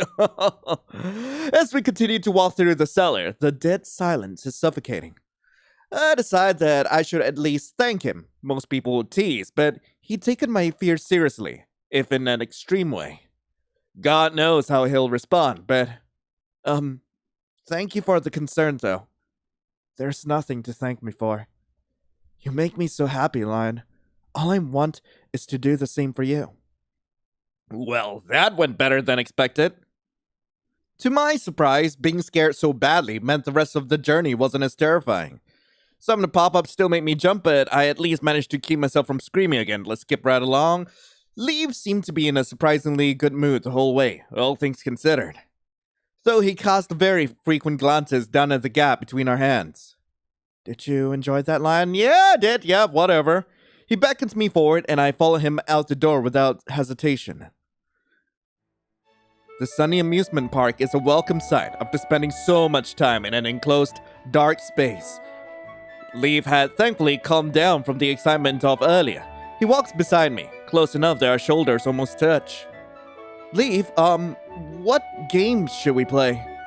As long as it's not horror-themed, I'm down for anything. Skipping right along. I was so afraid then. Afraid? Afraid to talk to you. Afraid something would ruin this date. Would keep us apart. I thought I could get through today without telling you the truth. I thought that if you kept seeing me as this perfect person, you will never have to worry. But then you took the first step. You asked me out. You asked the question. You don't know how happy I feel. I think it was for the best that I know now. I don't think I could pretend to be flawless in front of someone I liked either. Which begs the question, was his entire persona being lonely at the top an act as well? Yeah, I knew you would understand. I wanted you to know the real me, eventually. I was just scared. And Lion doesn't have to be afraid either. I'll listen to everything you tell me. Okay, I appreciate it. It takes everything in me not to recoil at his intense expression, but his sentiment does seem genuine. Despite whatever that was, the rest of the walk is peaceful enough, so Leaf's gaze seems to burn ever deeper into my skull. Finally, we step through the doors of the arcade. Alright. And here we are. Let's skip right along. There's a plushie of a character from one of my favorite shows nestled near the back corner, standing out among the other toys like a jewel in sand. If I could just get the stupid claw in the right spot! Sweat builds up on my palms as I see that I only have a few seconds left. I do my best to maintain my grip on the joystick. You can do it, skipping right along. That's not our concern. Besides, they rig these things anyway. I'm almost convinced Leaf has an issue with seeing service workers as actual people. Yep, I know. No. I couldn't. I don't want you to hate me, Lion. You're right, though. I don't understand. Are you really comparing yourself to other people? Because you're nothing like them. No, those people don't matter. You're the only person worth anything to me. I know, I reject the plushie! I'm sorry, Leaf. I can't accept this. I hand the plushie back to him. His arm stiffly moves to hold it, his wide gaze vacant. I don't understand. Did I see something wrong? No, Leaf, But there's nothing I can say to soften the blow. My stomach sinks to the floor, as do my eyes. For all my talk about empathy, I sure am acting pretty callous right now. I see. Forgive me for getting upset. I completely understand. The sudden formal language sounds up, but instead of bringing that up, I just nod. Sorry, it's nothing personal. I swear it's just... Wait, is that... Hi, Leaf. How have you been? Never thought we'd see you here of all places. Oh wait, there's a guy. Yeah, I guess even you need a break. Oh, of course, the people I saw earlier waste no time making conversation with him. And as usual, they act as if I don't even exist. Go away. Whoa, what's gotten into you, man? Are you deaf? You're interrupting us. Go away. We just wanted to catch up. Guys, I think we should listen to him. She glances between Leaf, me, and them. Oh, right. Her posture visibly sags, as if she's resigned herself to a painful fact. The sight tugs at my heartstrings, though I wish I could apologize. The idea of having to actually talk to these people lodged the words in my throat. Right. Sorry for barging in. We'll see you at school, okay? The formerly chipper girl appears to hunch over before her friends form a cocoon around her, shielding her from prying eyes as they exit the arcade. It's not hard to guess how she must be feeling. Who were they? Just some friends of mine. Don't worry. They don't actually matter to me. That girl seemed like she had a crush on you. Oh, she does. Does it bother you? I'll get rid of her if she's a problem. Nope, it's fine. Really, I'm just surprised that you talk to them so openly. Of course, Lion. You're the only person who matters, and they were annoying us anyway. Do you also talk to them like that at school? Usually it's them trying to strike a conversation with me, but I've kept them around because they've been useful. That girl especially, since she speaks so well of me around others. Which reminds me, I'm glad you asked me out when you did. It would have been a pain if I had to reject her too. Otherwise, I would have had to pretend to feel bad. Anyway, shall we go, Lion? We've hung around here long enough. I want to make the most of what we have left today. Sure. Given how polite and friendly he usually acted at school, it's startling just how quickly he snapped in front of those people. Something tells me that he's not accepting the plushie bothered him more than he wants to admit. As we leave, part of my mind is still preoccupied by how coldly he rejected that girl. Has he always been so callous, or did something make him that way? Right. And we're back in the main area. Skipping a flash of guilt breaks my gut when I remember the rejected plushie. The least I can do now is indulge him. I'm getting a little hungry now anyway. Okay, if you insist, skipping around long. I noticed some umbrella tables near an empty carousel. Hey, you want to sit over there? Oh, yeah. That's a nice spot. We sit underneath a blue umbrella. That's when the ache from walking around the whole afternoon settles into my legs. I take the opportunity to stretch them out, sighing in relief. Are you okay? Yeah, I just have sore legs. What about you? I'm absolutely fine. Don't even worry. I take a bite out of my cotton candy, savoring the sugary, melty goodness. Only when I look across do I see that Leaf is staring at me intently, his own cotton candy untouched. Yeah? Don't mind me. Well, that's not weird or anything. Okay. So, tell me more about yourself, Leaf. I know I've been asking a lot, but that's okay. What would you like to know? You're popular at school, right? You've always seemed cool like that, besides those guys from earlier. Do you hang out with anyone else? Normally, asking such a question would have left an irrational pang in my stomach, but this is a special case. Lion, don't worry. No one could ever take my attention away from you. Why do you ask? Is there someone else? Are you already thinking of another boy? Dad, I was just curious. I wasn't... Or you're worried that girl will take me away from you. No.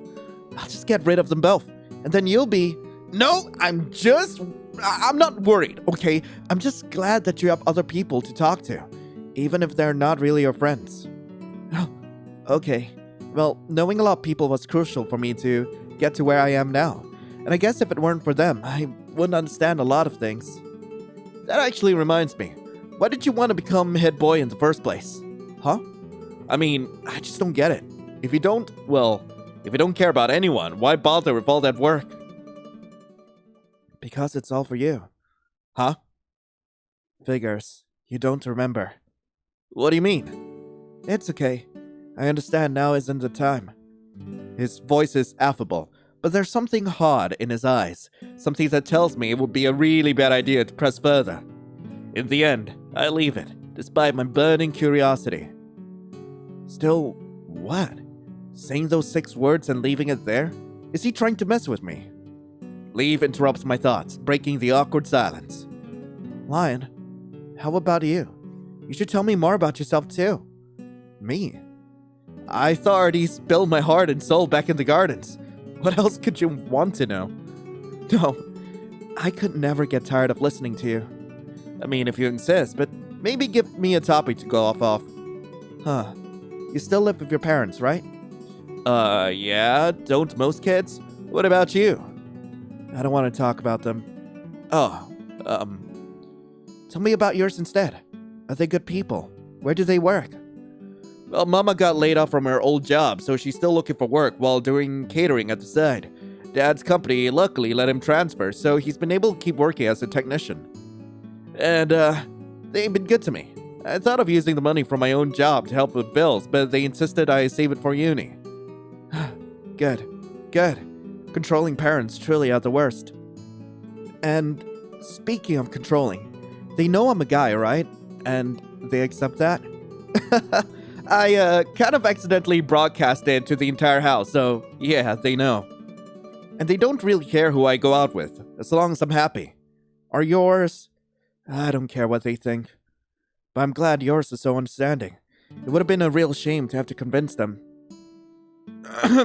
I guess there's enough time for one more stop today, since I picked last. Where do you want to go? Let's skip right along. In a show of support, leave smiles. Ready to go? Well, it's now or never, skipping right through.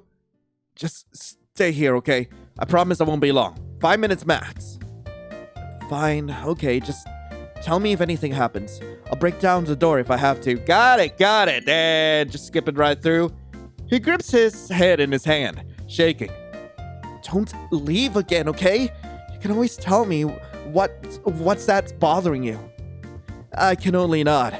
At the very least, I believe that. I'm okay, I can take care of myself. You don't need to run all the way here.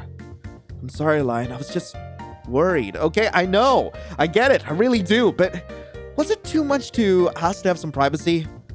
No, you're right. I overstepped your boundaries. You're alright now, though. I'm fine, let's just go. Okay. At least he apologized, and we can't really skip all the way through. We make our way back to the rides. I pointedly ignore the panic beginning to bubble up in my stomach. Ready to go? Ready as I'll ever be, I guess. If anything happens, you know what to do. I know. Bottle up so I don't have to make a big deal out of it. Got it. We make our way to the end of a worryingly short line. I look at the people in front of us. How carefree and relaxed they seem. Okay, Leave's concerned gaze is merely cold comfort. Soon we're face to face with the ride operator, who seems to loom above us despite the fact that they're not much taller than Leave. You two together? Look at you. We have a couple seats left near the front. Leave offers me a weak smile as we make our way to our seats. You okay? Peachy! Just peachy cool! His face fell at my obvious lie, but there's nothing else he can say. We buckle up as the operator passes by. They pull the handlebars down over our laps, and the reality of the situation begins to fully set in as I take a deep breath. I'm doing this. I am really doing this, skipping through. I grip the handlebar so tight that my knuckles turn white. I grit my teeth, holding back tears. Not here. Not now, skipping through. Only when Leave nudges me do I come to. Lion, are you alright? It's over. You did it. I know, I'm amazing. Leave's hand on my shoulder is my only support as we make our way back to the main area. How was it? Did you have fun? I think I'm just glad I survived. You did great. You were so brave to face your fears like that. It's amazing. Amazing. Normally, this many compliments at once would have sounded kinda disingenuous, but Leave is glowing with pride, a brilliant smile on his face. I find myself crumpling under his praise. I know. May I, hug you instead? I'm gonna say no. No, please don't. Everything is still too much. Oh. Well, it can't be helped. It's home time for you soon, isn't it? That's right. With the ride over and done with, it's late afternoon. Using my phone, I check how long it'll be until the next train. Damn it. I just missed the last one. It'll be 30 minutes till the next. Okay, skipping through. Practically bouncing on his soles, Leave beckons me forward. And so we make our way from the rides area all the way to the back gardens. I have to wonder why he didn't suggest the shortcut before, though. This is nice. Don't you think so? Okay, I know. Well, what is it? You really don't remember anything? Well, look who it is. I don't care about you guys. You all can just die. I'm not gonna do anything. I stand there as if rooted to the spot. In some way, maybe they do deserve what's coming, or so I keep telling myself. The bully attempts to scramble away, but Leave is faster, hooking an arm around his neck to keep him in place. His friends move to help him, but Leave holds the blade against the bully's throat in warning, and we skip through. Did he die? The bully attempts to scream, but with his throat torn wide open, he can only manage a choked gargle. Then Leave literally twists the knife in his already gaping wound, driving it deeper and deeper until he hears the sickening crunch of bone. The bully claws at his hands, nails leaving red scratches on his skin, but Leave's iron grip does not give. It's not long before his hands go limp at his sides. And then, Leave extracts the knife. Unnervingly calm, he lets his body fall to the ground. Blood pools beneath him from the mangled patch of flesh and bone, soaking into the concrete. There's no movement, not even a twitch. The realization that Leave just killed him registers almost numbly in my mind. For a lucid moment, he glances at me, looking utterly remorseful. I'm so sorry, Lion. I couldn't control it. I'm sorry. I'm so sorry. What the hell have you done? You monster! He rushes forward, brandishing a pocket knife. I want to scream some sense into him, to tell him not to fight this losing battle, but nothing comes out. Snapping out of his shock, his friend charges in to cover him, though he's shaking so badly he can barely stay on his feet. The bully swings at Leave, blinded by vengeful rage. Leave evades each and every strike, not a sign of strain on his face. And then he skewers him, clean through the chest, eyes alight with sadistic triumph. The bully squawks, blood spraying from his chest as he tumbles down. The remaining bully freezes in abject terror when Leave gleefully sets his sights on him. Please, let me go. I won't tell the police. Leave takes a step towards him anyway. With a yelp, he makes a run for it. Leave simply watches him leave, the calm, self-assured smile never leaving his face. He turns to me, eyes soft and loving, as if he is heading out for a mundane task. Wait here, okay? I won't be long. He's already halfway down the path before I can even think to object. And then it hits me full force. He just killed people. He just killed people! Now he's gone to hunt down the last one standing. It won't be long before he returns. And even if I run, he'll find me. If I stay, there's no way he's going to let me go scot-free, but I have to decide now. Should I stay and bet on his love or make a run for it? Well, funny thing about this. Okay, I'm just gonna make a save here. But if we choose to stay, this leads to the ending where, like, he drugs us and brings us to his place. I mean, it's a variant on the previous ending we got, but, like, with a slightly different ending text. But I'm gonna make a run for it. This is the secret ending we got. What the actual hell am I thinking? Sympathizing with a murderer? Nah, he doesn't actually love me, does he? And his kindness was merely an act to lure me in. There's no saving someone like him. Why did I even try? I have to get out of here. Go to a crowded area so he can't do anything about witnesses. And most importantly, get on the next train home. As if on autopilot, my feet turn me in the opposite direction, and soon I'm bolting up the paths, legs working faster than they've ever worked before. I have to get out of here. I have to. Alright. My heart hasn't even beat this fast when I was writing that letter. Unable to focus on where I was going, I bump into people as I run past the rides. Everything had been normal only hours ago. How? Why did things turn out like this? Why hadn't I stopped him? At the entrance, I release a shaky sigh of relief. I'm finally out. Then a chill runs down my spine when I spot a dark-haired boy wearing a navy blue jersey. Just as he glances towards me, I run off, too terrified to even look back. The conductor says something when I board, but I barely hear them as I take my seat. I spent the entire train ride home on the verge of a nervous breakdown. Even browsing the internet doesn't help. Paranoia convinces me that he's followed me into the carriage, or that he'll send a message demanding where I am. Maybe even call. Multiple times. I bury my head into my knees, wishing my heart would stop racing. To no avail. Okay. Oh, we're home! And I finally make it home. I'm hounded by questions. I recognize this background. All well-intentioned, of course, but I can barely keep myself from confessing everything. I can't involve them. I can't put my family's lives on the line as well.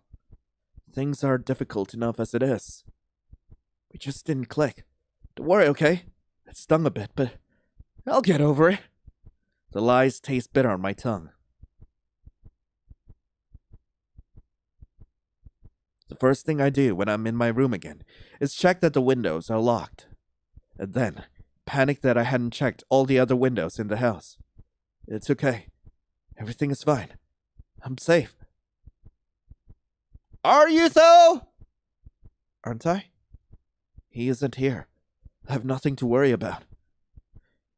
I have nothing to worry about. Is what I desperately want to believe. Did I hear a thump? Maybe I'll skip dinner tonight and just go to bed early for once. Even after today, I still have work tomorrow. Best to save all the energy I can. Once I've changed into pajamas, I clamber under the duvet and stare at the ceiling, heart still racing. When I close my eyes, that scene burns behind them. Blah! At some point, I fell into a dreamless sleep. Well, I wake up in cold sweat. That could only be from one person. Hello? I'll see you Monday. Sunday drags on in the worst way possible. Though I do everything I can to stay present, focused, I keep catching myself staring out into the shop area, through the windows. Subconsciously always on the lookout. At one point, I overcharged a customer, and only realized because he returned with his receipt, annoyed. I don't know how I didn't get sent home, being so distracted. How terribly understaffed we are. When I woke up on Monday morning, I felt at first the mundane dread of having to be up early for school. And then I remembered what happened on Saturday. A murderer. I'll have to go to school with a murderer. Could I live with myself knowing I let it all happen? I'm turning the corner, heading to the homeroom when I hear a group's laughter. An eerily familiar voice among them. Oh. He's there, chatting with them, fully shielded by his model student facade. There's the girl he'd cruelly rejected, smiling brightly at him. What had he done to wrap her back around his finger? I want to scream at them, to get away from him, that he will kill them without remorse if it suited him. But between us, who would look like the insane one?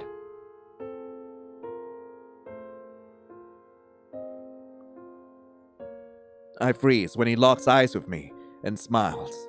That sweet, gentle, disarming smile. The one that had put me under his spell in the first place.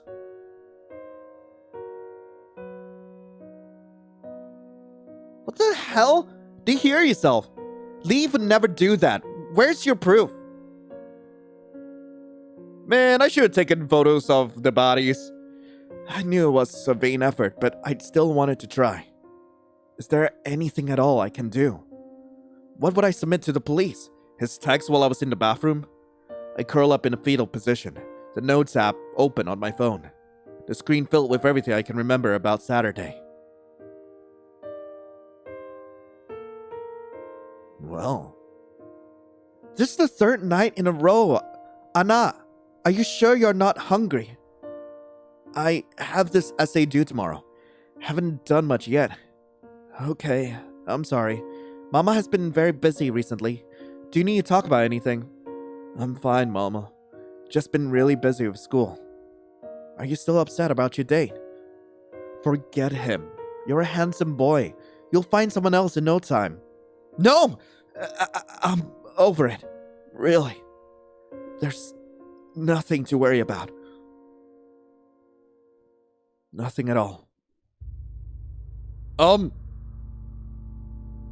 Leave and I never speak again. He hasn't even messaged since that night. While he flourishes at school, gaining adulation for his role as head boy, I feel myself slipping. I see him in my peripheral vision everywhere. I've come to like sitting in the corner, all alone, in peace and quiet, just like the kid at the back. I see newspapers reporting of 3 missing teenagers, but that's the extent of it. Life goes on. By the time their deaths are finally investigated, I still don't have adequate evidence. If people at school don't believe me, why would the police? God, I never should have run away. I missed such a valuable chance. By graduation, I'm as alone as ever. It doesn't help that word spread on me talking shit about Leave. But by that point, I've stopped caring. Leave's life is as perfect as ever. He becomes Dux for the 3rd year in a row and is awarded full rides to multiple universities. I can barely keep rage from leaking onto my face when he's on stage, giving a closing speech full of honeyed lies. Like he gives a damn about any of these people.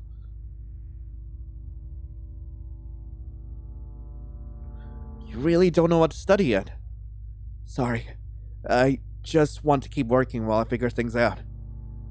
Alright, it's your decision in the end.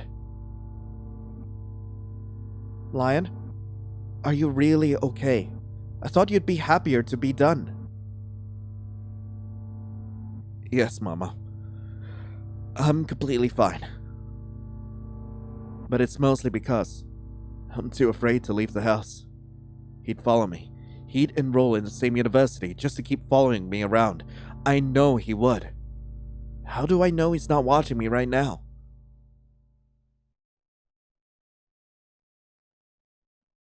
Is there a point to this anymore? He's won. I admit it. I just want to stop being afraid of him. I haven't seen him since the last day of school. Maybe that's exactly what he wants me to think, right? Tears gather in my eyes as I bury my head in my hands. 3 people are dead because of me, and all I can focus on is myself.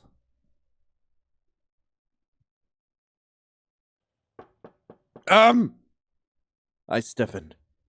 I must be going crazy. I imagined that, right? The sound continues, growing more erratic with each passing second. No. It's just the wind. It's just the wind. Lion? This is all just a terrible nightmare. Don't be afraid. Shut up. Shut up. Shut up! Come on. Open the window. Just leave me alone! Fine. I'll come to you. Instinctively, I whip my head towards the sound. Ah! Ah! Finally. Finally. Why did you run, Lion? I missed you so much. Did you hate my gift? How about that girl? The bitch who doubted you.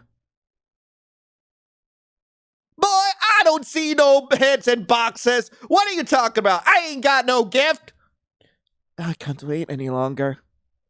Hold still, Lion. I'm sorry, but this is for the best. You've been so scared for a while now.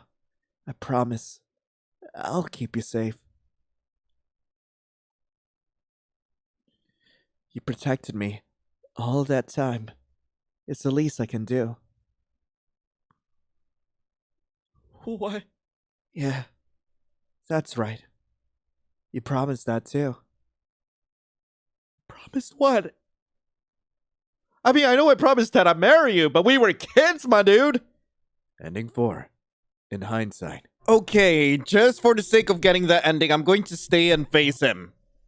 There's no point running. I just risk antagonizing him. I have to find him. I can't just stand here and wait. No matter how dread pits in my stomach. As if on autopilot, my legs move me forward, my footsteps hammering along the concrete as I bolt further down the path, heading straight for the forest green. I have to find him. I have to!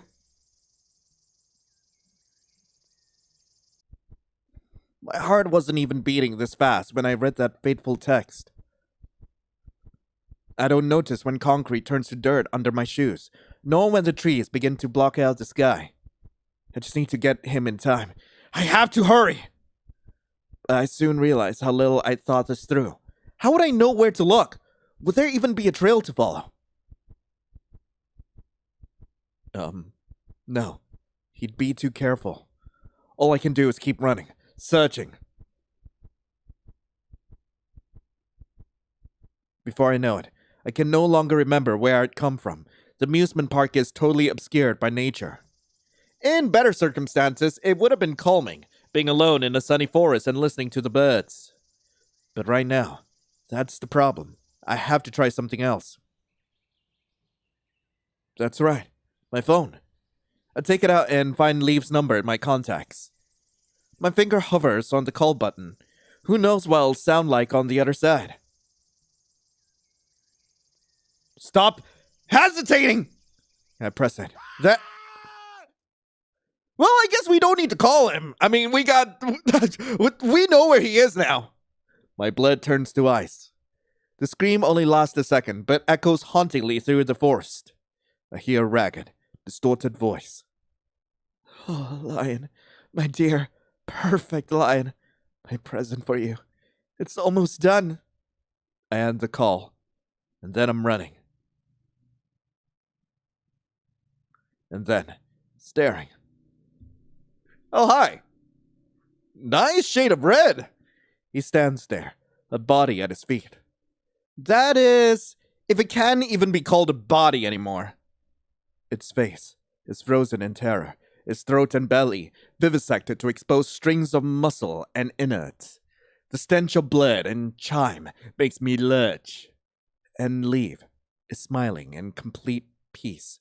Look at me with all the love in the world. I'm so happy it stayed.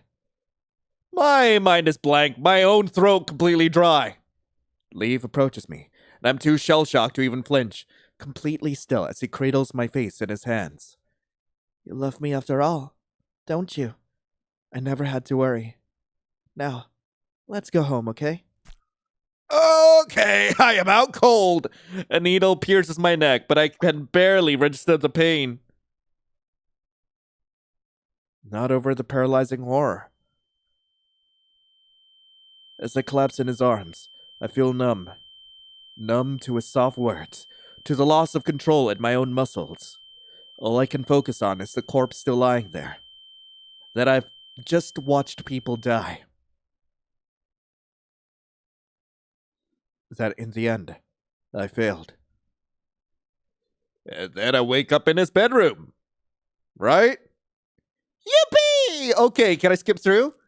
Good evening, Lion. A jerk at the sound of a familiar voice. Can I skip this? Yes, I can.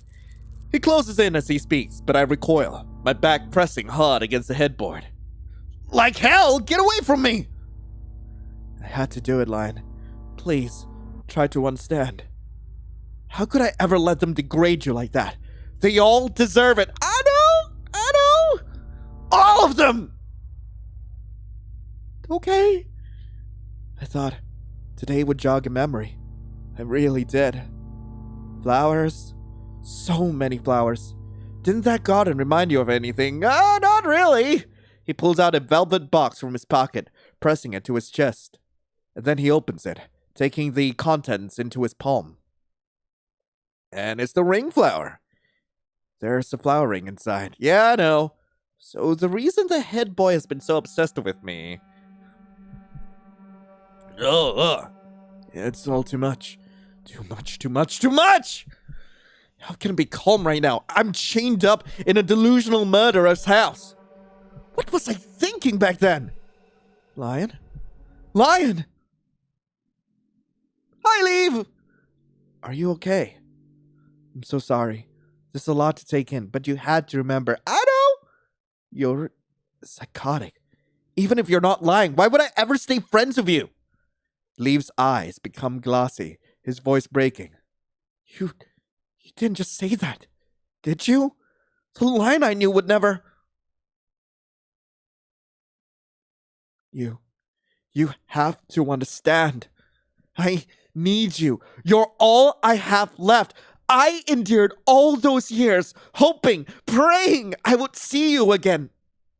So I have no other choice. Even when you're saying such hurtful things, I can't stop loving you. Still, this is salvageable.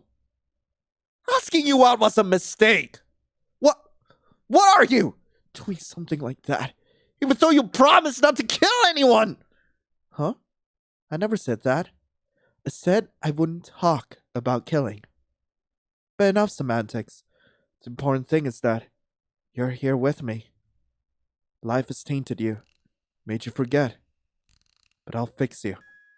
Then we can live happily ever after. I take back everything I said. You're a monster, Leave. I don't care. As long as I get to be with you. To be honest, I never cared. I've never seen reason in acting so morally righteous. But I pretended. To make you happy. Played up the reluctant psycho act, if you will. It wasn't hard, given I've had to wear a mask all my life. My dude! But I'm a little tired of pretending now. Isn't that what love is about? Accepting them, flaws and all? Just like how I want to help you, no matter how bad your anxiety gets. Not that I'm implying it's a flaw. You're perfect the way you are. But you see how similar we are, don't you? I am nothing like you! So you're saying you want to help me out of altruism? I've been watching you, Lion. I know you're just as alone as me. So please don't lie. You want someone to stay with you as well, don't you? Isn't this perfect then? Poetic? Let's be together. Forever. I'll protect you from everything that tries to hurt you. Everything. And you can remain the kind person that you are. Really, I mean it. You keep everything so blessedly quiet. You're so much better than that godforsaken drug. That's why I love you. I always will. Screw you! Huh. In time. Hey, yo! Nope! Stop it! None of this is love! You never loved me! Can you be quiet? No! Make me! I'm sorry. That was terribly harsh. But is there really no way you can trust me again? I suppose it doesn't matter anymore. You're staying with me. Either way. He's insane. Completely, irredeemably insane. Is there really no way to change his mind? Wait. It's a long shot, but it's all I have. You're an idiot. Yeah. My parents know I went out today. They're probably contacting the police as we speak. How do you plan to explain this to them? Can I skip this? No, I can't. You're so funny, Lion. Did you forget that I have a car? Ah, God damn it. Not to mention, a way to calm you down if need be. He takes out the syringe from his pocket, uncapping it. The needle glints as if mocking me. Is it bad that I'm kinda into that? Turns out, the man I call my father ended up being good for something after all. The hell do you mean by that? Hey, Lion, did you know that Rohypnol helps with anxiety? I know it does! No, God, no, he can't do this. I'm not gonna let him. Your food's gone cold. Let me get you some more. Just let me go, leave! Sorry about this. You look so peaceful right now. Sweet dreams, okay? We'll do lots of catching up tomorrow. Okay, bye! I know. I'll make arancini, and much better than that restaurant's. You hated it too, right?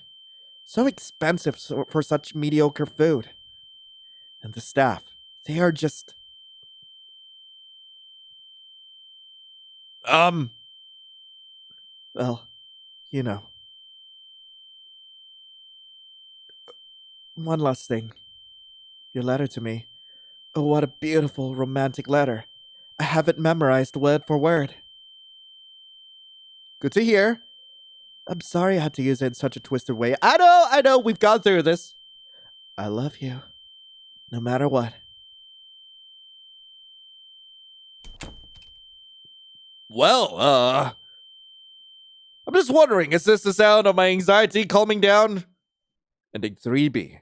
Disciplinary action. Right, so now we're going to need to try to get the good ending and the true ending. So, for this, we're at the haunted house with 0 affection points. We're gonna take Leave's hand, and we've already seen all this. Why? Doesn't matter. Lion, please do come closer.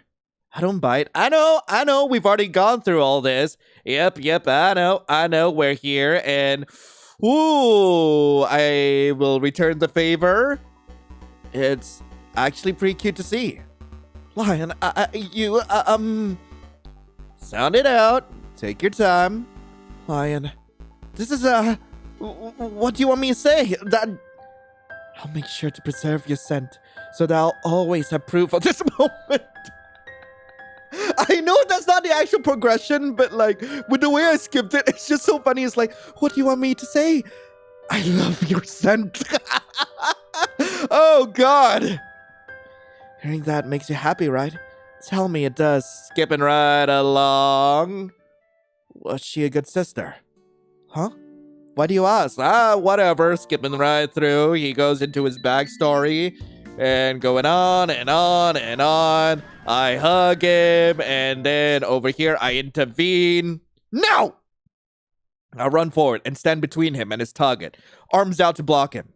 Don't do it! Please stand back, Lion. This won't take long. His voice is sweet, laced with honeyed concern, but his eyes are cold and empty. But you can't kill them. What? Why? You hate them, don't you? You want them gone. He moves to brush past me, but I move with him. I am not letting you go. This isn't going to achieve anything. The bully's friends look on in awe at the scene, and I feel like the protagonist in the climax of a cheesy telenovela. I can't even find it in myself to be embarrassed. But this isn't about them. I just want Leave to understand the seriousness of what he's about to do. Those insects almost ruined your life, Lion. Let me finish this. I don't like them either, but this isn't worth going to prison over, so please, just stop. Oh, Lion. Around us, the bully's fallen comrades regroup with their friend. Thankfully, they make no moves to attack. Screw this, we're out. They take off down the path. Only when they've disappeared through the trees do I let my arms go loose at my sides. They got away. He clutches the handle of the blade so tightly that his already pale knuckles turn marble white, but with a deep breath, he slides it closed and slips it back into his pocket. I don't understand at all, Lion. You're such a kind person, but you're allowed to be angry too. Why did you let them go? I know you only wanted to protect me, but there were other ways to do that. We could have called the police. Why did you have to go so far? Because I hate them! Hate! They were so awful to you, and yet they're running free when they should be dead. But I didn't want you to kill them. I still don't, so please, don't dwell on it anymore. Even now, you really want to leave them alive? Yes, I do. It doesn't mean I forgive them, but you definitely freaked them out enough when you threatened them with the knife. Oh, right. He's got a freaking knife on him. A knife! I warily back away. He may have insisted that he would never harm me, and indeed, it wasn't until this situation became dangerous that he tried to use it, but that isn't exactly convincing at the moment. Oh, no, please. Don't be afraid. I won't hurt you. I won't never. I promise. I swear on my life I won't. Then give me the knife. Huh? Do you want me to trust you? Then prove I can. Give me the knife. His hand hovers over the pocket for a few moments, but he fishes out the blade, holding it out to me. I take with trembling hands, gripping the hilt firmly.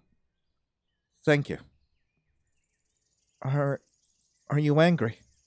Why would I be? I almost lost your trust, almost made you hate me. Do you want to punish me? Only if you're into that! But no! His mother crosses my mind, and I immediately realize how this looks.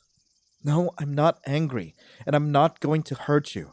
You did scare me, but thank you. Thank you for listening. I don't understand what it's like to be you, and I'll never know, but I know you don't do these things just for the hell of it. Lion, you're so kind. Too kind for this world. I wish I could just protect you from all the bad things all the time. But you're right, in that you don't know what it's like, and you should never know. I would never, ever want to subject you to such a terrible thing. What? Leaf turns away, like he just hadn't said something incredibly concerning. It doesn't matter. We've already lost a lot of time. Come on, we have to get going. The blade is still in my hand. I wonder if Leaf has noticed, or if he even cares. But with him distracted, I close it and slip it into my bag. We continue down the path as we planned, with no mention of what had happened minutes before. Maybe we should have called the police, but we don't exactly have solid evidence against these guys. Leaf seems to forget all about it, and honestly, I am too. I'm sure that they'll stay away from us from now on. Right. The garden is even emptier than it was during my conversation with Leaf. Seems people are starting to go home for the day. Oh, if only I hadn't missed that train. I take up my phone and check the time. Still 20 minutes left. Plenty of time to find some pretty flowers. Opening the camera app, I focus on a bee perched on a cyclamen flower, drinking up its nectar. My fingers hover over the button, my hand trembling as it attempts to steady the shot. Hold still. Hold still. My cheap phone doesn't exactly have the best camera quality. So one wrong move could mean the difference between the perfect shot and a lion? Yes! I nearly jump out of my skin when I turn and see Leaf right behind me, practically breathing down my neck. To add insult to injury, out of the corner of my eye, I see the bee flitting away. Can you stop that? I'm really sorry, but you just ruined my shot. I'm sorry, I wasn't trying to bother you. Then why did you feel the need to hover behind me? I was going to say that if you are having issues with your phone, you could use mine instead. How did he... Never mind, of course he would know. I'm fine. Did you want a photo too? We could take one together. What's with the shyness? He could take down 3 guys at once, but all of a sudden asking me for something is too much. And I'm not exactly comfortable with him having a photo of me, assuming he doesn't already have any. God knows what he's going to do with it. No, thank you. Probably still look like a hot mess because of that ride. What? No. You're always handsome, Lion. You're the most handsome, most perfect guy in the world. You're not just saying that to flatter me, are you? Lion, I've only ever had eyes for you. You really don't believe that? Sorry, it's just... I'm not used to it, you know? Then you better get used to it, because I'll keep telling you until you do. Now let's go find some flowers for your mom. She likes roses, doesn't she? I found some nice ones over there. What? How did you... You know what, I'm not even surprised anymore. We spent the last few minutes taking photos of the flowers, capturing the occasional bird or bee fluttering about. Leaf doesn't push me further about taking photos together, though more than a few times I catch him staring hard at my back, that perpetual smile on his face.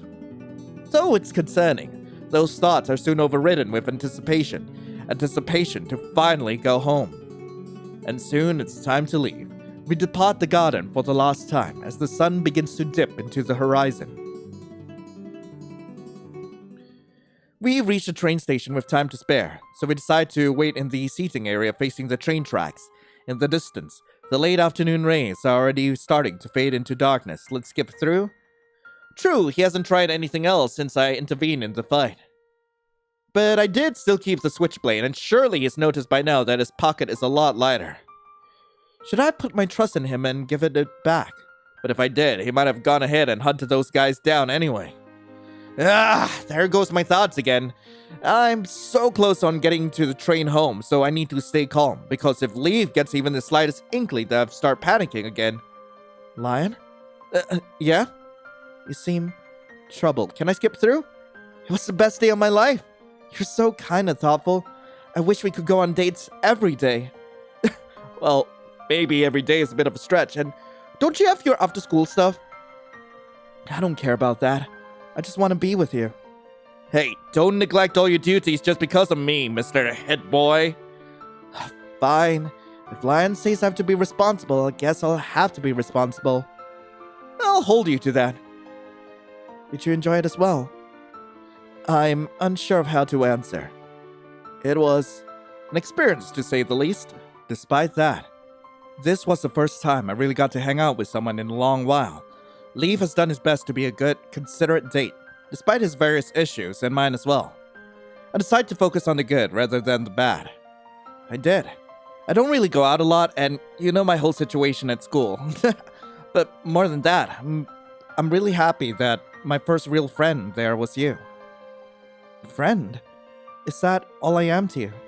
What? No, that's not what I meant. I mean, I'm glad we can both trust each other like friends. Never got to ask. Do you still like me? Skipping through. Leave. I still like you. I just can't believe you'd really want to stay with someone like me. Good. That is good. A long, awkward silence falls between us. I alternate between looking around idly and glancing at my phone for the time. I hear Leaf shifting beside me and looks to his side. He's fidgeting, staring down at his lap with a look of anxiety, discomfort. Are you okay? I don't want you to leave. You'll see me on Monday. Plus, we have each other's numbers, right? That's different. We'll both be so busy and we'll barely have time to see each other. I'll have to go back to following you around.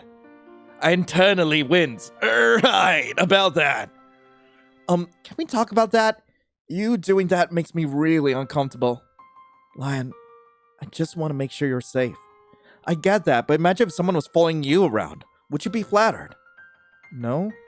Exactly. Look, I really appreciate the sentiment, but... Can I be completely honest with you? I want this relationship to work out, but there's a lot we need to discuss. I just hope I don't hurt your feelings. It isn't about me, isn't it? Oh, God, yeah. I want this relationship to work out as well, So understand, I know I'm not well. Just promise you won't hate me. Please? I'll change however you want me to. Just don't ever leave me again. Again? You forgot? Forgot what? Lion, we used to be friends in primary school. Before you left, before everything. We were? So you really did? I just said that aloud, huh? Here, let me remind you. I tense up as he reaches into his pocket, expecting him to pull out another weapon and press it against my throat as punishment for stealing his knife. It's the flower ring, ain't it? But instead, what he holds out is a wilted flower ring. It does seem familiar, but why? I remember being so different then, so much happier. In my pursuit to make friends, did I end up trying to befriend him too? In the depths of my memories, there's a boy. A boy with blank eyes. Ever studious, he ignored anyone who wanted to play with him. Even me at first. But I'd been so stubborn, I thought that deep down he was just shy. And even back then, I liked to meddle in things that weren't my business. I told off a group of kids for bullying him like a teacher's pet. Their words, not mine. And only then did he finally cave. Why can I suddenly remember things so well? It's as if that ring was the final push that allowed me to understand some insurmountable math problem. On my last day before we moved, I cried so much, promised all my friends that I would call, that I would never forget them. Then...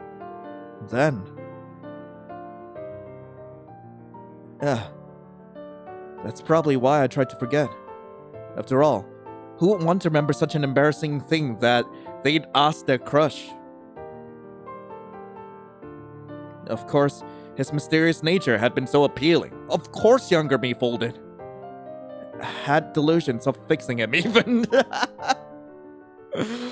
Let's make a promise. When I come back, let's get... Lion?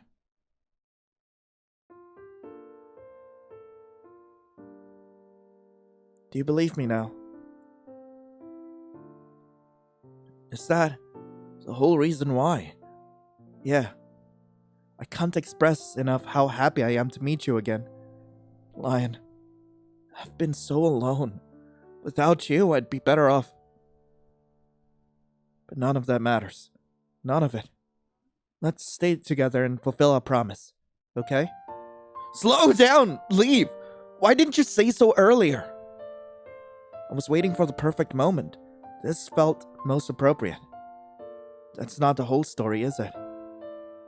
Look, leave. I know that this promise is incredibly important to you, but would you rather I answer with what you want to hear or the truth?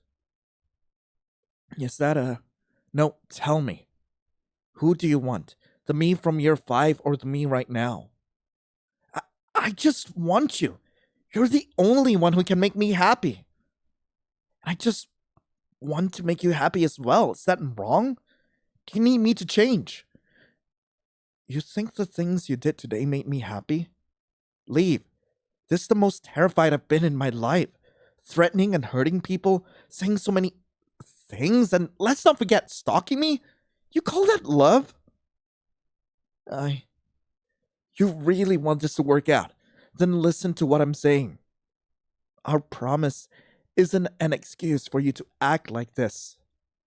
I know it's not just that. Your parents were terrible, and I don't blame you for feeling the way you do. But that doesn't justify it either. Do you understand?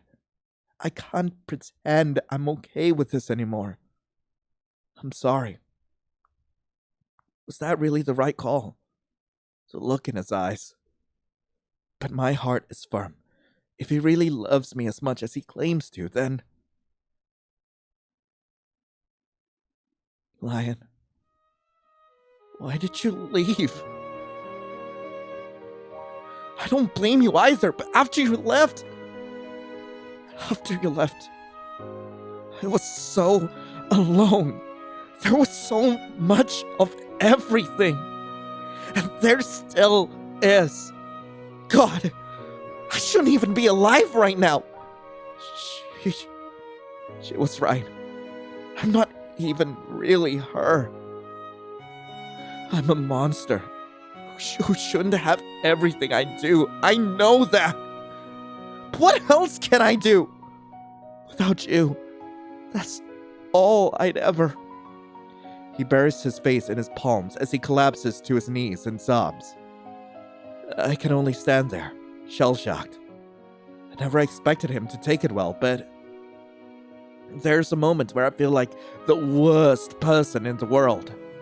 I want to reach out, comfort him, goddammit, tell him everything's okay. But that won't help now. I've broken a dam of emotions, and I can't take that back. In the end, all he wants is for someone to understand him. The things he said are too similar to my darker thoughts. I should have never come back. I don't belong here anymore. How I'd wished someone would tell me otherwise. Maybe I should be that person for him. He would do the same to me, after all. Leave. I kneel down and reach out to take his hand. He stiffens, but ultimately allows me to do so. The way I see it, you have two options. You can either keep obsessing over the past, or you can look towards the future. Do you honestly believe that, Lion? Or are you just placating me again? I believe that you can be better. You've done so much for me, so... you've done so much for me, haven't you? No matter how terrible those bullies were, you didn't hurt them. You've been everything that you tell me I am. I stand by what I said. You're not a monster, Leave. But we need to make a new promise. I'll stay with you, but in exchange, will you promise to do everything you can to help yourself? His sobs fade into ragged breaths as he stares at me, confusion clouding his eyes. And then he pulls me into a hug. The unexpected contact makes me tense up, but he sags into me, all energy drained from his voice. A normal person would have taken the chance to run. I don't understand you at all, Lion. That you can still be so kind to me. I guess that's why I love you so much. Alright. Yes. I promise. Let's be together and support each other forever. Does this mean you'll also... I want to get better too, no matter the cost. Trust me, this anxiety thing is kinda crippling for my mental health. Despite how exhausted he looks, Leave laughs. A clear, genuine laugh. Not if I get better first. When did this become a competition? When I said so. Here we go. Yes, head boy. Yep. I hereby declare us enemies, opponents, belligerents. Pulling out all the stops, huh? Or is it just your thesaurus? Silence. I will not be charmed by you. No! Psh, of all people to say that. Okay, maybe a little bit. Acceptance is the first step. Hey, that's not it.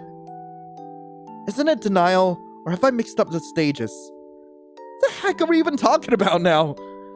You know, if we're gonna be enemies, shouldn't you let go of me? No! He draws back and clutches his chest dramatically, swooning. I've already lost. Getting this close with the enemy. Hey, enemies to lovers, hey.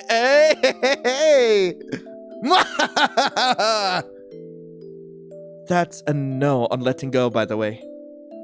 Yes, if that wasn't obvious. Hey, Lion. Yeah?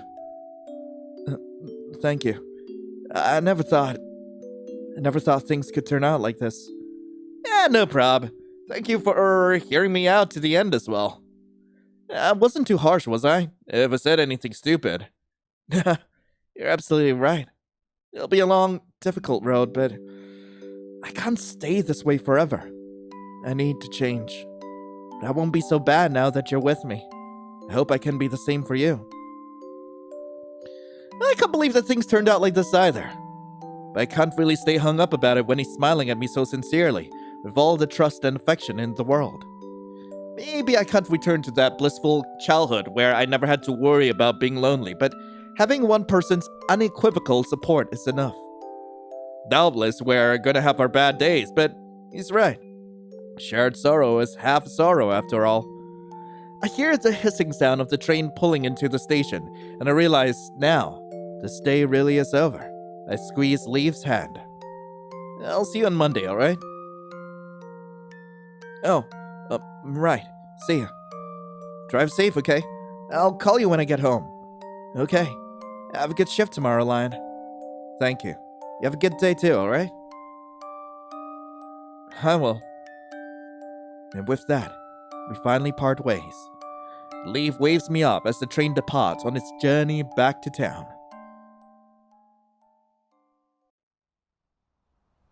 If only I could talk to people as smoothly as I had then. Perhaps it was adrenaline that emboldened me, the lingering knowledge that the wrong word could set him off. But I'm safe now, and I made it through our date. But now, that's enough. I squeeze the plushie to my chest. I know I'm going to need it to fall asleep tonight. I should be happier, less scared of him, more understanding. I know he can be reasoned with and that he truly doesn't want to hurt me. But I still have so many questions. Who is Leaf Latan? And what could have caused him to turn out like that? Is there really nothing he wouldn't do for me? And as selfish as it sounds, what exactly had I gotten myself into? How do I know that Leaf will keep his word? There's nothing I can do now, and as my head sinks against the railing, I realize how little that bothers me. I need to save my energy for work.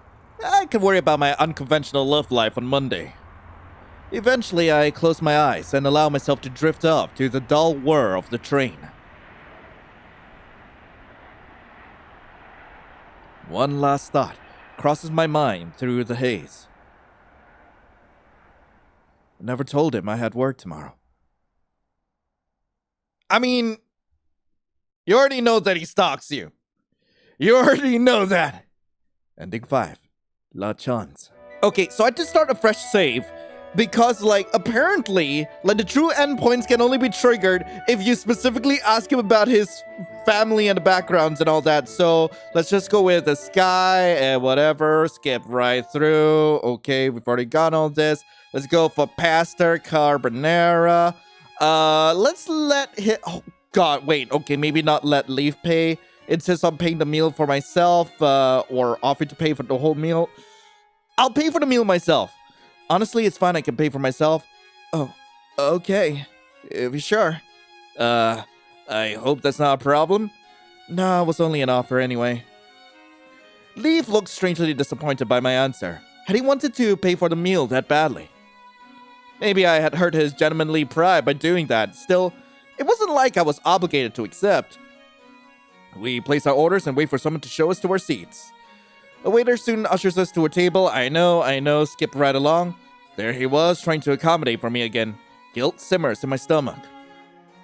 Lion, what about the others? I really don't mind. Doesn't matter, let's skip right through. Do you have any siblings? Okay, distract him. Okay, got any pets? Good kitty. Okay, I would love a cat. Okay, where are you from? Favorite food? Why did you pick me? Let's skip right through. Are you okay? No. Okay, let's not ask are you okay. Let's ask, what's wrong with you? Just, what is wrong with you? Okay, skip right through. I don't care. Okay, I'm gonna be honest with him. Okay, and now we are in the haunted house. Take his hand. Okay, we took his hand. That's important. Now, return the favor. Okay, we got him the kitty, and he tells us about his backstory. What do you mean by... Oh, no. Let's...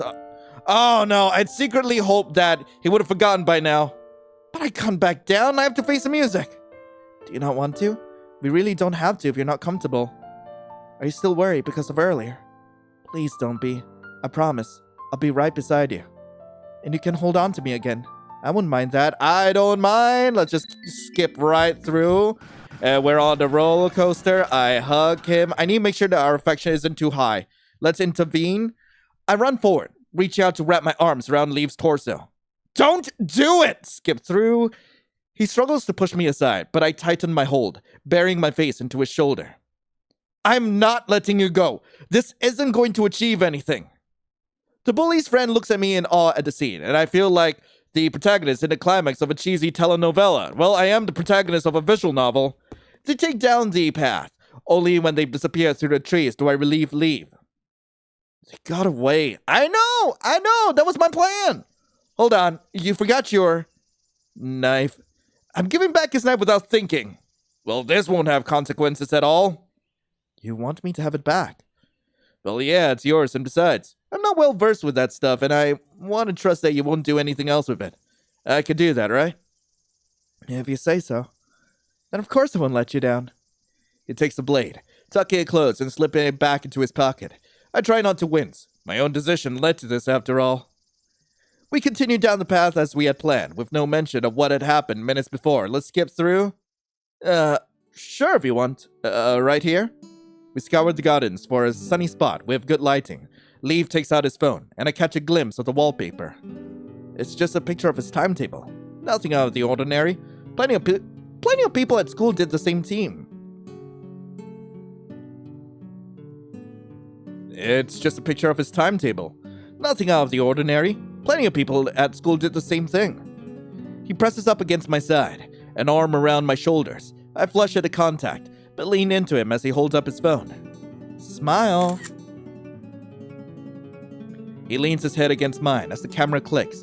The gentle weight and the intimacy of everything just making me flush worse. Leaf examines the photo, a wide smile on his face, and presses his phone flat against his chest.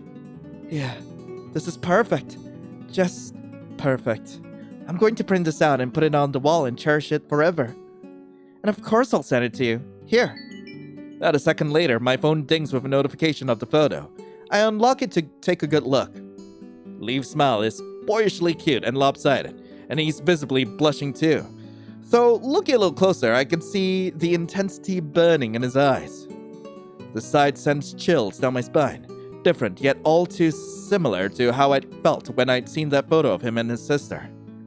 I quickly shift my gaze to the side of the photo, not wanting to overthink it.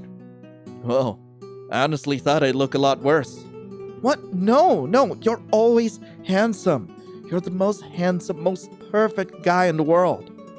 You're not just saying that to flatter me, are you? Can we skip? Yes, we can. We spent the last few minutes taking photos of the flowers, capturing the occasional bird or bee fluttering about. Leaf doesn't push me into taking any more photos together, so more than a few times I catch him glancing down at his phone, a wide grin nearly splitting his cheeks. Though it's concerning, those thoughts are soon overridden with anticipation. Anticipation to finally go home, and we skip. I returned the switchblade, which was admittedly a bit dumb. Should I have been more pragmatic and kept it? But if I did, he might have thought that I didn't trust him enough. There goes my thoughts again. I'm so close to getting on the train home, so I need to stay calm. Because if Leaf gets even the slightest inkling that I start panicking again. Also, I should probably mention here. Okay, so there's a couple of things. First of all, you need to know that he has a sister in the first place. Ask him about himself, his hobbies, and all that jazz. And you need to make sure your affection points are between 5 and 10. Okay, it can't be 5 and below. It can't be 10 and above. It has to be right in the middle to be able to get the true ending. But anyway, Lion? Yeah? You seem troubled. I am. Let's skip through. I tense up as he reaches into his pocket, expecting him to pull out the switchblade again. But no, it was the flower ring. Right? It is the flower ring. Instead, what he holds out is a wilted flower ring, and we skip through. All along. You remembered me all along. Yeah. I can't express how happy I am to meet you again. Lion, I've been so alone. Without you, I'd be better off But none of that matters now. None of it. Skip through. Okay, I know. I did everything right! What did I not do to get the true ending? Okay, I realize now where I went wrong. I was supposed to reject the plushie. I'm sorry, Leaf. I can't accept. Oh no, my affection points are too low! Okay. Instead of saying, what is wrong with you, I'm gonna say, are you okay? Okay, hopefully my affection points are just enough for all this. I'm gonna be honest with him. Okay, I'm gonna take his hand. Okay, and then we're at the arcade. I don't know. I guess I see your point, but in the end, you got what you wanted. That's what matters to me. You're right, though. I don't understand. Are you really comparing yourself to other people? I don't care! I reject your plushie! Lion, I don't... Are you angry at me? Was it something I said? Did I do something wrong? I'm sorry. I'm so sorry!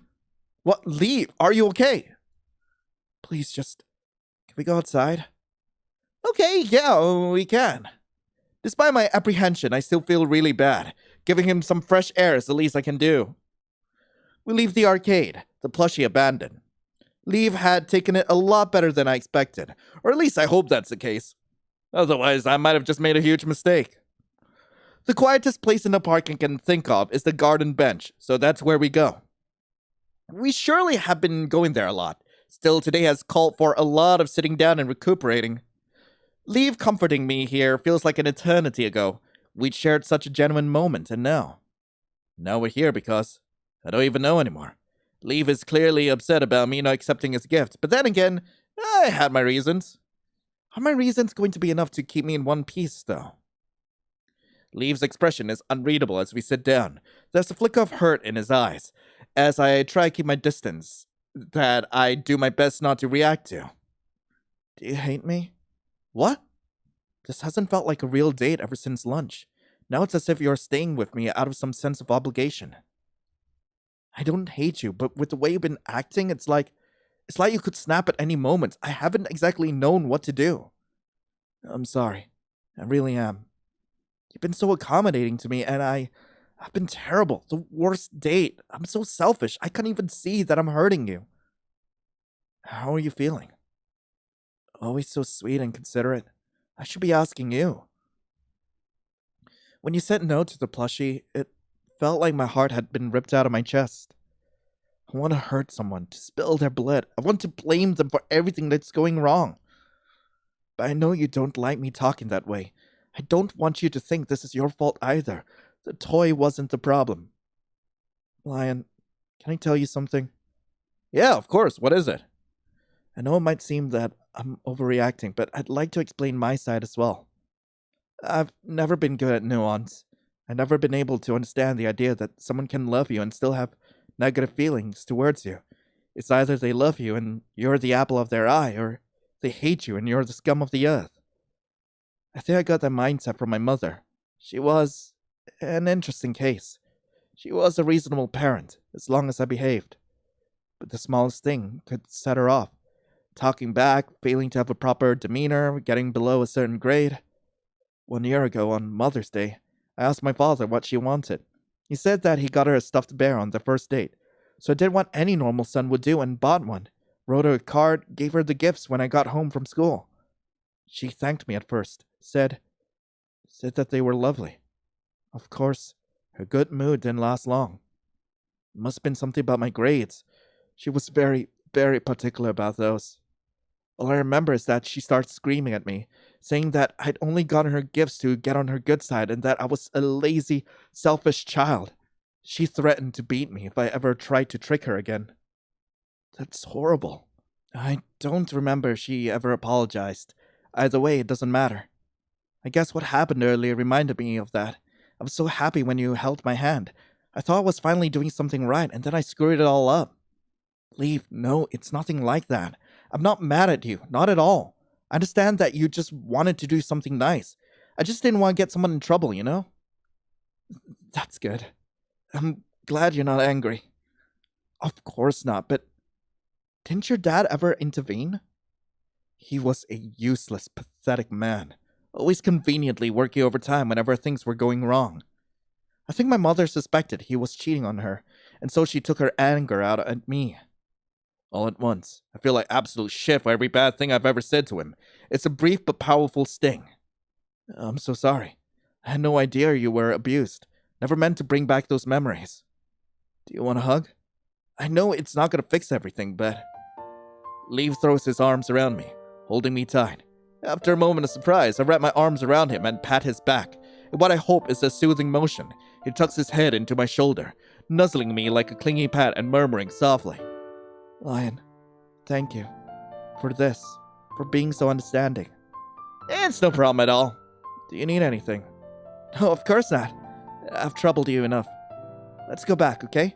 Let's make the most of what's left today. Sure, let's do that. Despite everything that's happened, my voice comes out easily. For a moment, it's as if I'm on a normal date with a normal guy. But of course, it's only an illusion. His mother's treatment of him at least gave me an explanation for his mental state. I couldn't even imagine what it must have been like to live with that every single day. The stress and anxiety he must have gone through in trying to appease her. Constantly being in survival mode without anyone to depend on must have left him unable to form new interests too. Or maybe I'm just making things up. Who am I to psychoanalyze him? I should focus on what's happening right now, or else I might stress myself out thinking about this. Right, and now we're back in the main area, and not knowing what else to say, I gulp down another bite. Thankfully, Leaf takes the hint and finally starts focusing on his own food. Yeah? Soon the silence becomes uncomfortable.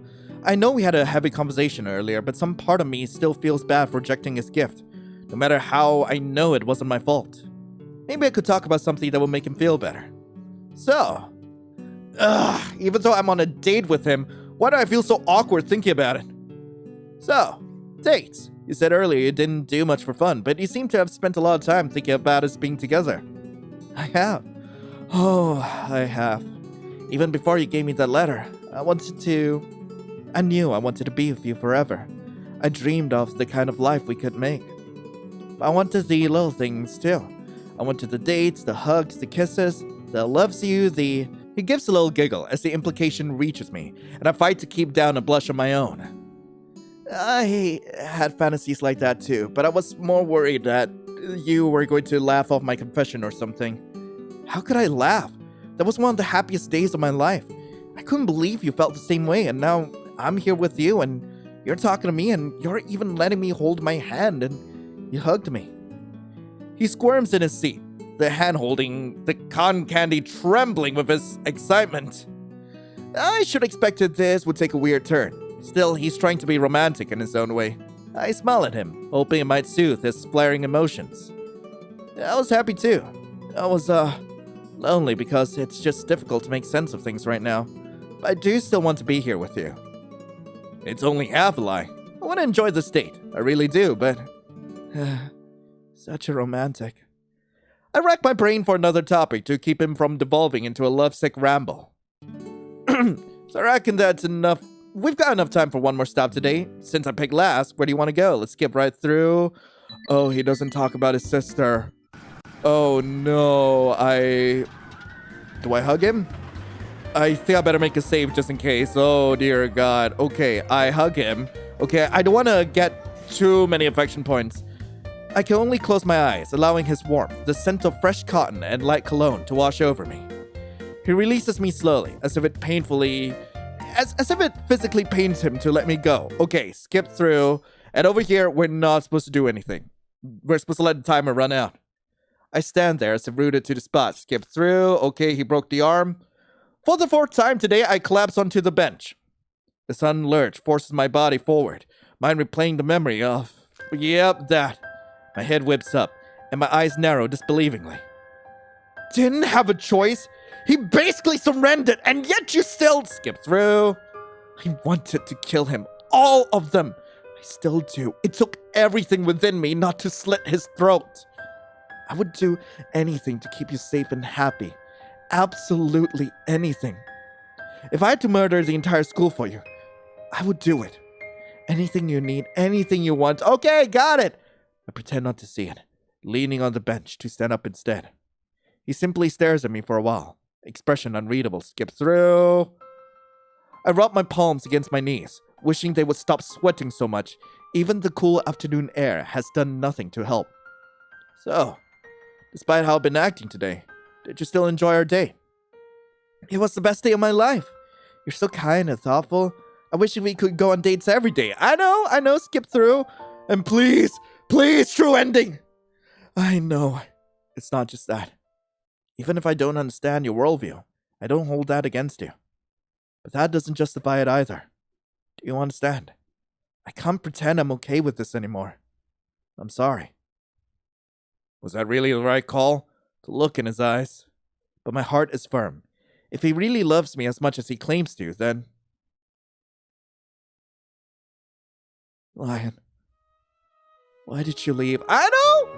I wanted so badly to be like you. Kind, empathetic, human. But I can't. No matter how much I try, I'll never be able to. God! I shouldn't even be alive right now. She was right. I'm not even really her. I'm a monster who shouldn't have everything I do. I know that. But what else can I do? Without you, that's all I'd ever... He buries his face in his palms as he collapses to his knees and sobs. I know, skip through. I shouldn't be. Despite everything, despite his claim to the contrary, he's still... There's a moment where I feel like the worst person in the world. I want to reach out. Comfort him, goddammit. Tell him everything's okay. But that won't help now. I've broken a dam of emotions and I can't take that back. Let's skip.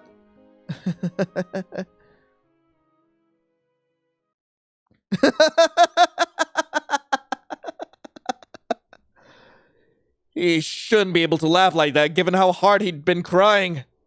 But he is. Through labored breaths, head in both hands, he screams and screams with laughter.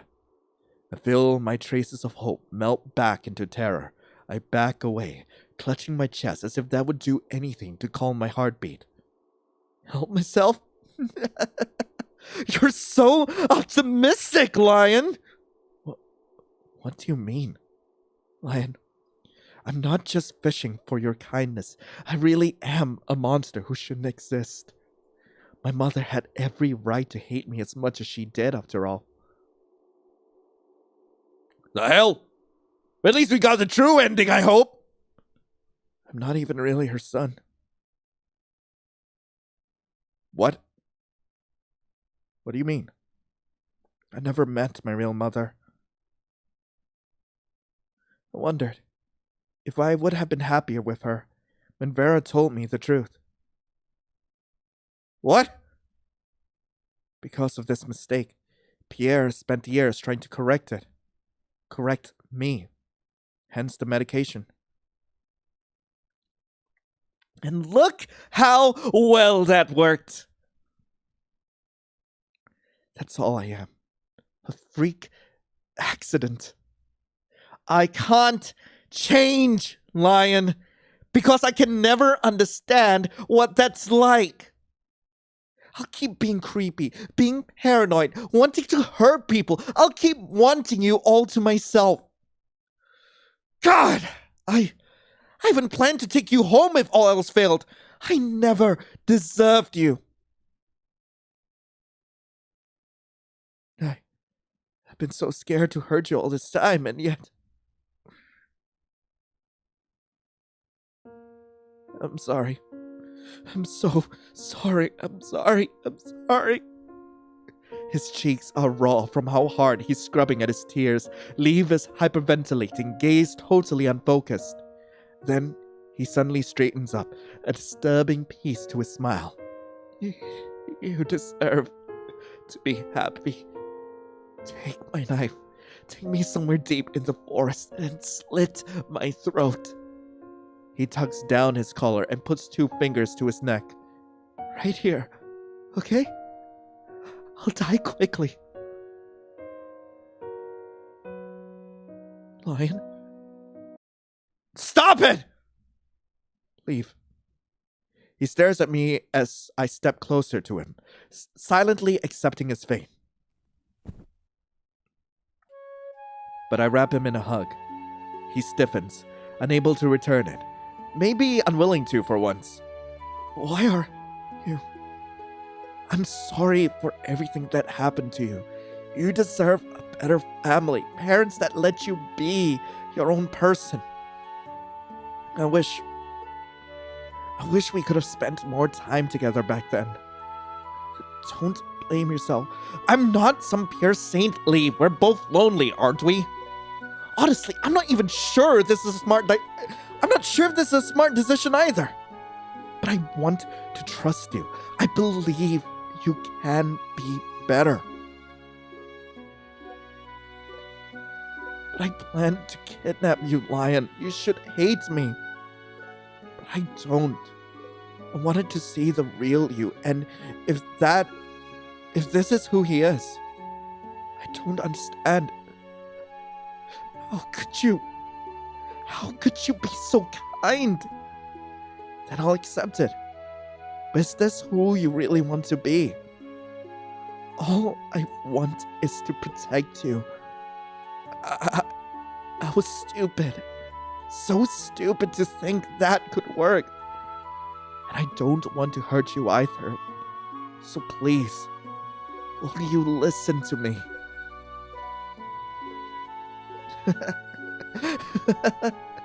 How ridiculous. You stayed despite everything. You're holding me. I bury my face in his neck.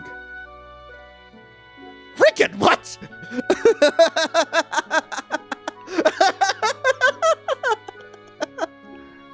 His grip on me turns iron as he lets out pearls and pearls of insane laughter. There's nothing I can do except keep my arms around him, even as chills pierce my spine, even as his screams echo into the waning sunset. I can't imagine what he must be experiencing right now. And even if none of it was my fault, I can't help but wonder what things would be like if I had stayed. Would he really have been better off? Eventually, his laughter fades into choked sniffles, and he shakily draws me closer as he murmurs into my shoulder. Why did you leave? I just want to be good enough to be normal and happy and say I love you.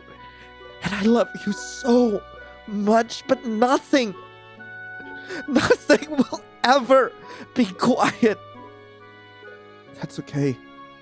That's okay, Leave. If being with me helps you, I'll stay. Are you still afraid of me? Do I still have a reason to be? What should I do? Please. We both need help. I know that much. It won't be easy, but we have to try. We could look for therapists in town, someone who's nothing like your father. We don't have to rush into it. We could start with an appointment every month. I'll have to take their medicine. This will be different. If something isn't working out, you could stop taking it. Find something better, I promise. I'll never force anything onto you. How do you know so much about this? Research? I'm tired of hiding. I want to change for the better as well. Leave. Can you promise that you'll try too? Not just for me, but for yourself as well.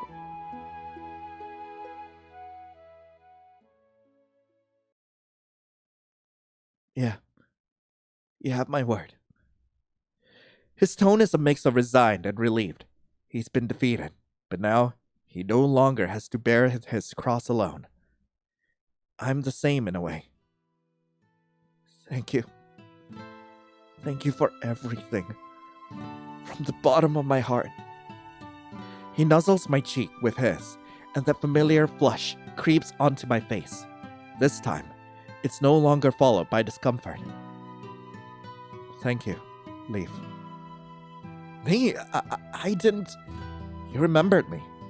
You remembered me. You don't know how much I... A lump built in my throat. If anything is stupid, it's me for being so... Don't hide your feelings, Lion. He reaches a gentle hand up to stroke my cheek, and I choke up.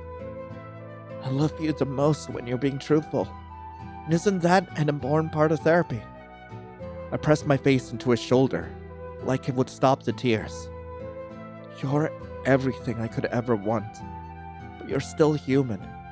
You're allowed to be upset at how things turned out. Unlike you, I'm terrible with emotions, but I promise to help however I can. That's self-deprecation again. Does he not recall the past few hours? Same goes for you. Stop saying that, Leave. You're wonderful. I squeeze him tighter, refusing to let him hold onto that notion. Leave breathes a cross between a laugh and a scoff, but doesn't argue. He just sags into me, and I let him rest for a while, running my fingers through his hair every now and then. It occurs to me that I most definitely missed the other train, but the thought passes without a single flare of panic. Eventually, Leave sits up, offering a hand that I take. We stand, and it gives me a real smile, devoid of the desperation that had laced so many others. And I smile back. My offer still stands, by the way. Can I, would you like me to drive you home? Yeah, I would.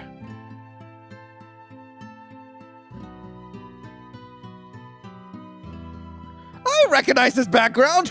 I'm sorry.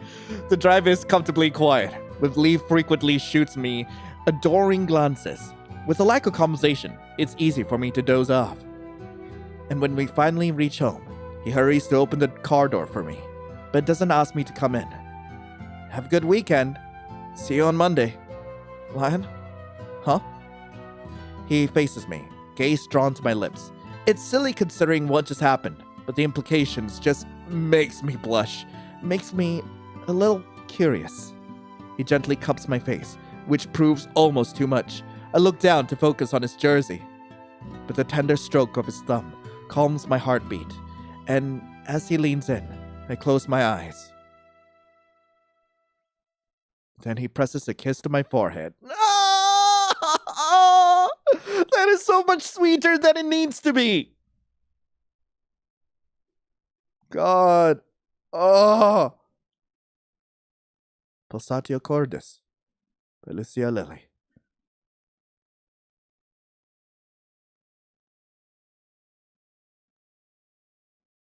Whoa.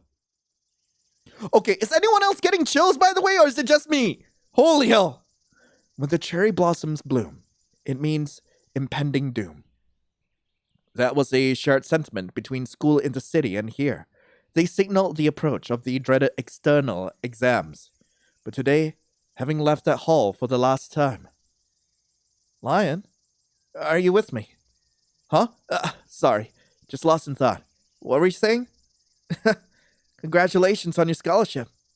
I knew you could do it.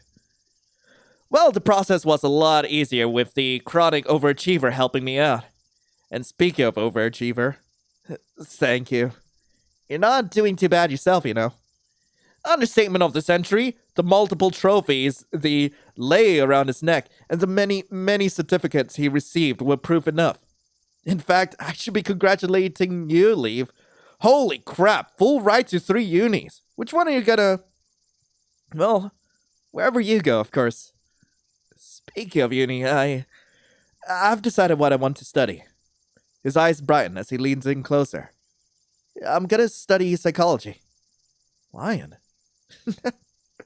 You'll be brilliant. His grin is filled with more pride and affection than I could ever fathom.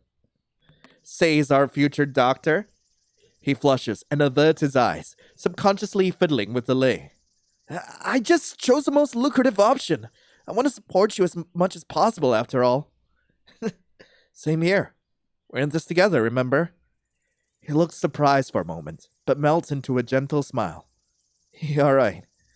We sit together in a comfortable silence for a small while, letting the buzz of fellow diploma-wielding seniors pass us by. How do you feel, Lion, about being done? Honestly, it still doesn't feel real, like The moment we leave campus will be our last as high school students. What about you? His contemplative expression dulls. I never thought I'd make it this far, you know? You saved me again by moving back. I thread my fingers through his, coaxing him to let go of the lei. He squeezes my hand back. Same here. I'm glad I met you again, Leave.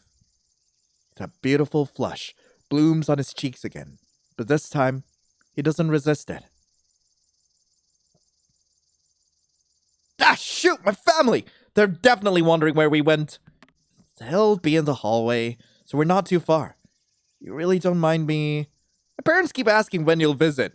And Quentin, against all odds, you actually made him want to start trying at school. Now, come on. Okay.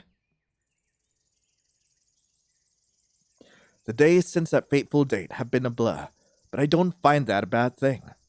For once, I've had something to look forward to. Leave's vibrant presence to look forward to. Of course, some days are still bad. Some days he'll relapse into paranoia and possessiveness, the same way I'd fall back into self-deprecation and hyper-awareness. But we take things one step at a time. He's soothingly logical and patient as he listens to me vent about my day, and do my best to be the same way for him. High school was scary, and the future looming ahead is even more so. Even now, I have the occasional fear that things won't work out, that I chose the wrong path. But for now, for the sake of my youth, I'll let it go. With him by my side, we'll see what the future holds. Oh! True end. Anyway, that was Pulsatio Cordis. I really hope you guys enjoyed it. If you guys do want to play this for yourselves, link to the game will be in the description below. And this was actually one of the few yandere visual novels that actually impressed me back in the day. Like, even playing it now, I'm really glad it's finally got its final release. And like, they really fleshed out the character and also like all the different routes you can take. There are so many interactions in this game, and it's just incredible. I loved it, and it was a very heartwarming story, like, towards the very end. But anyway, thank you all so much for watching. Hope you all have a lovely rest of the day, and as always, I'll be seeing you in the next video. This is Lion, signing off. Ciao.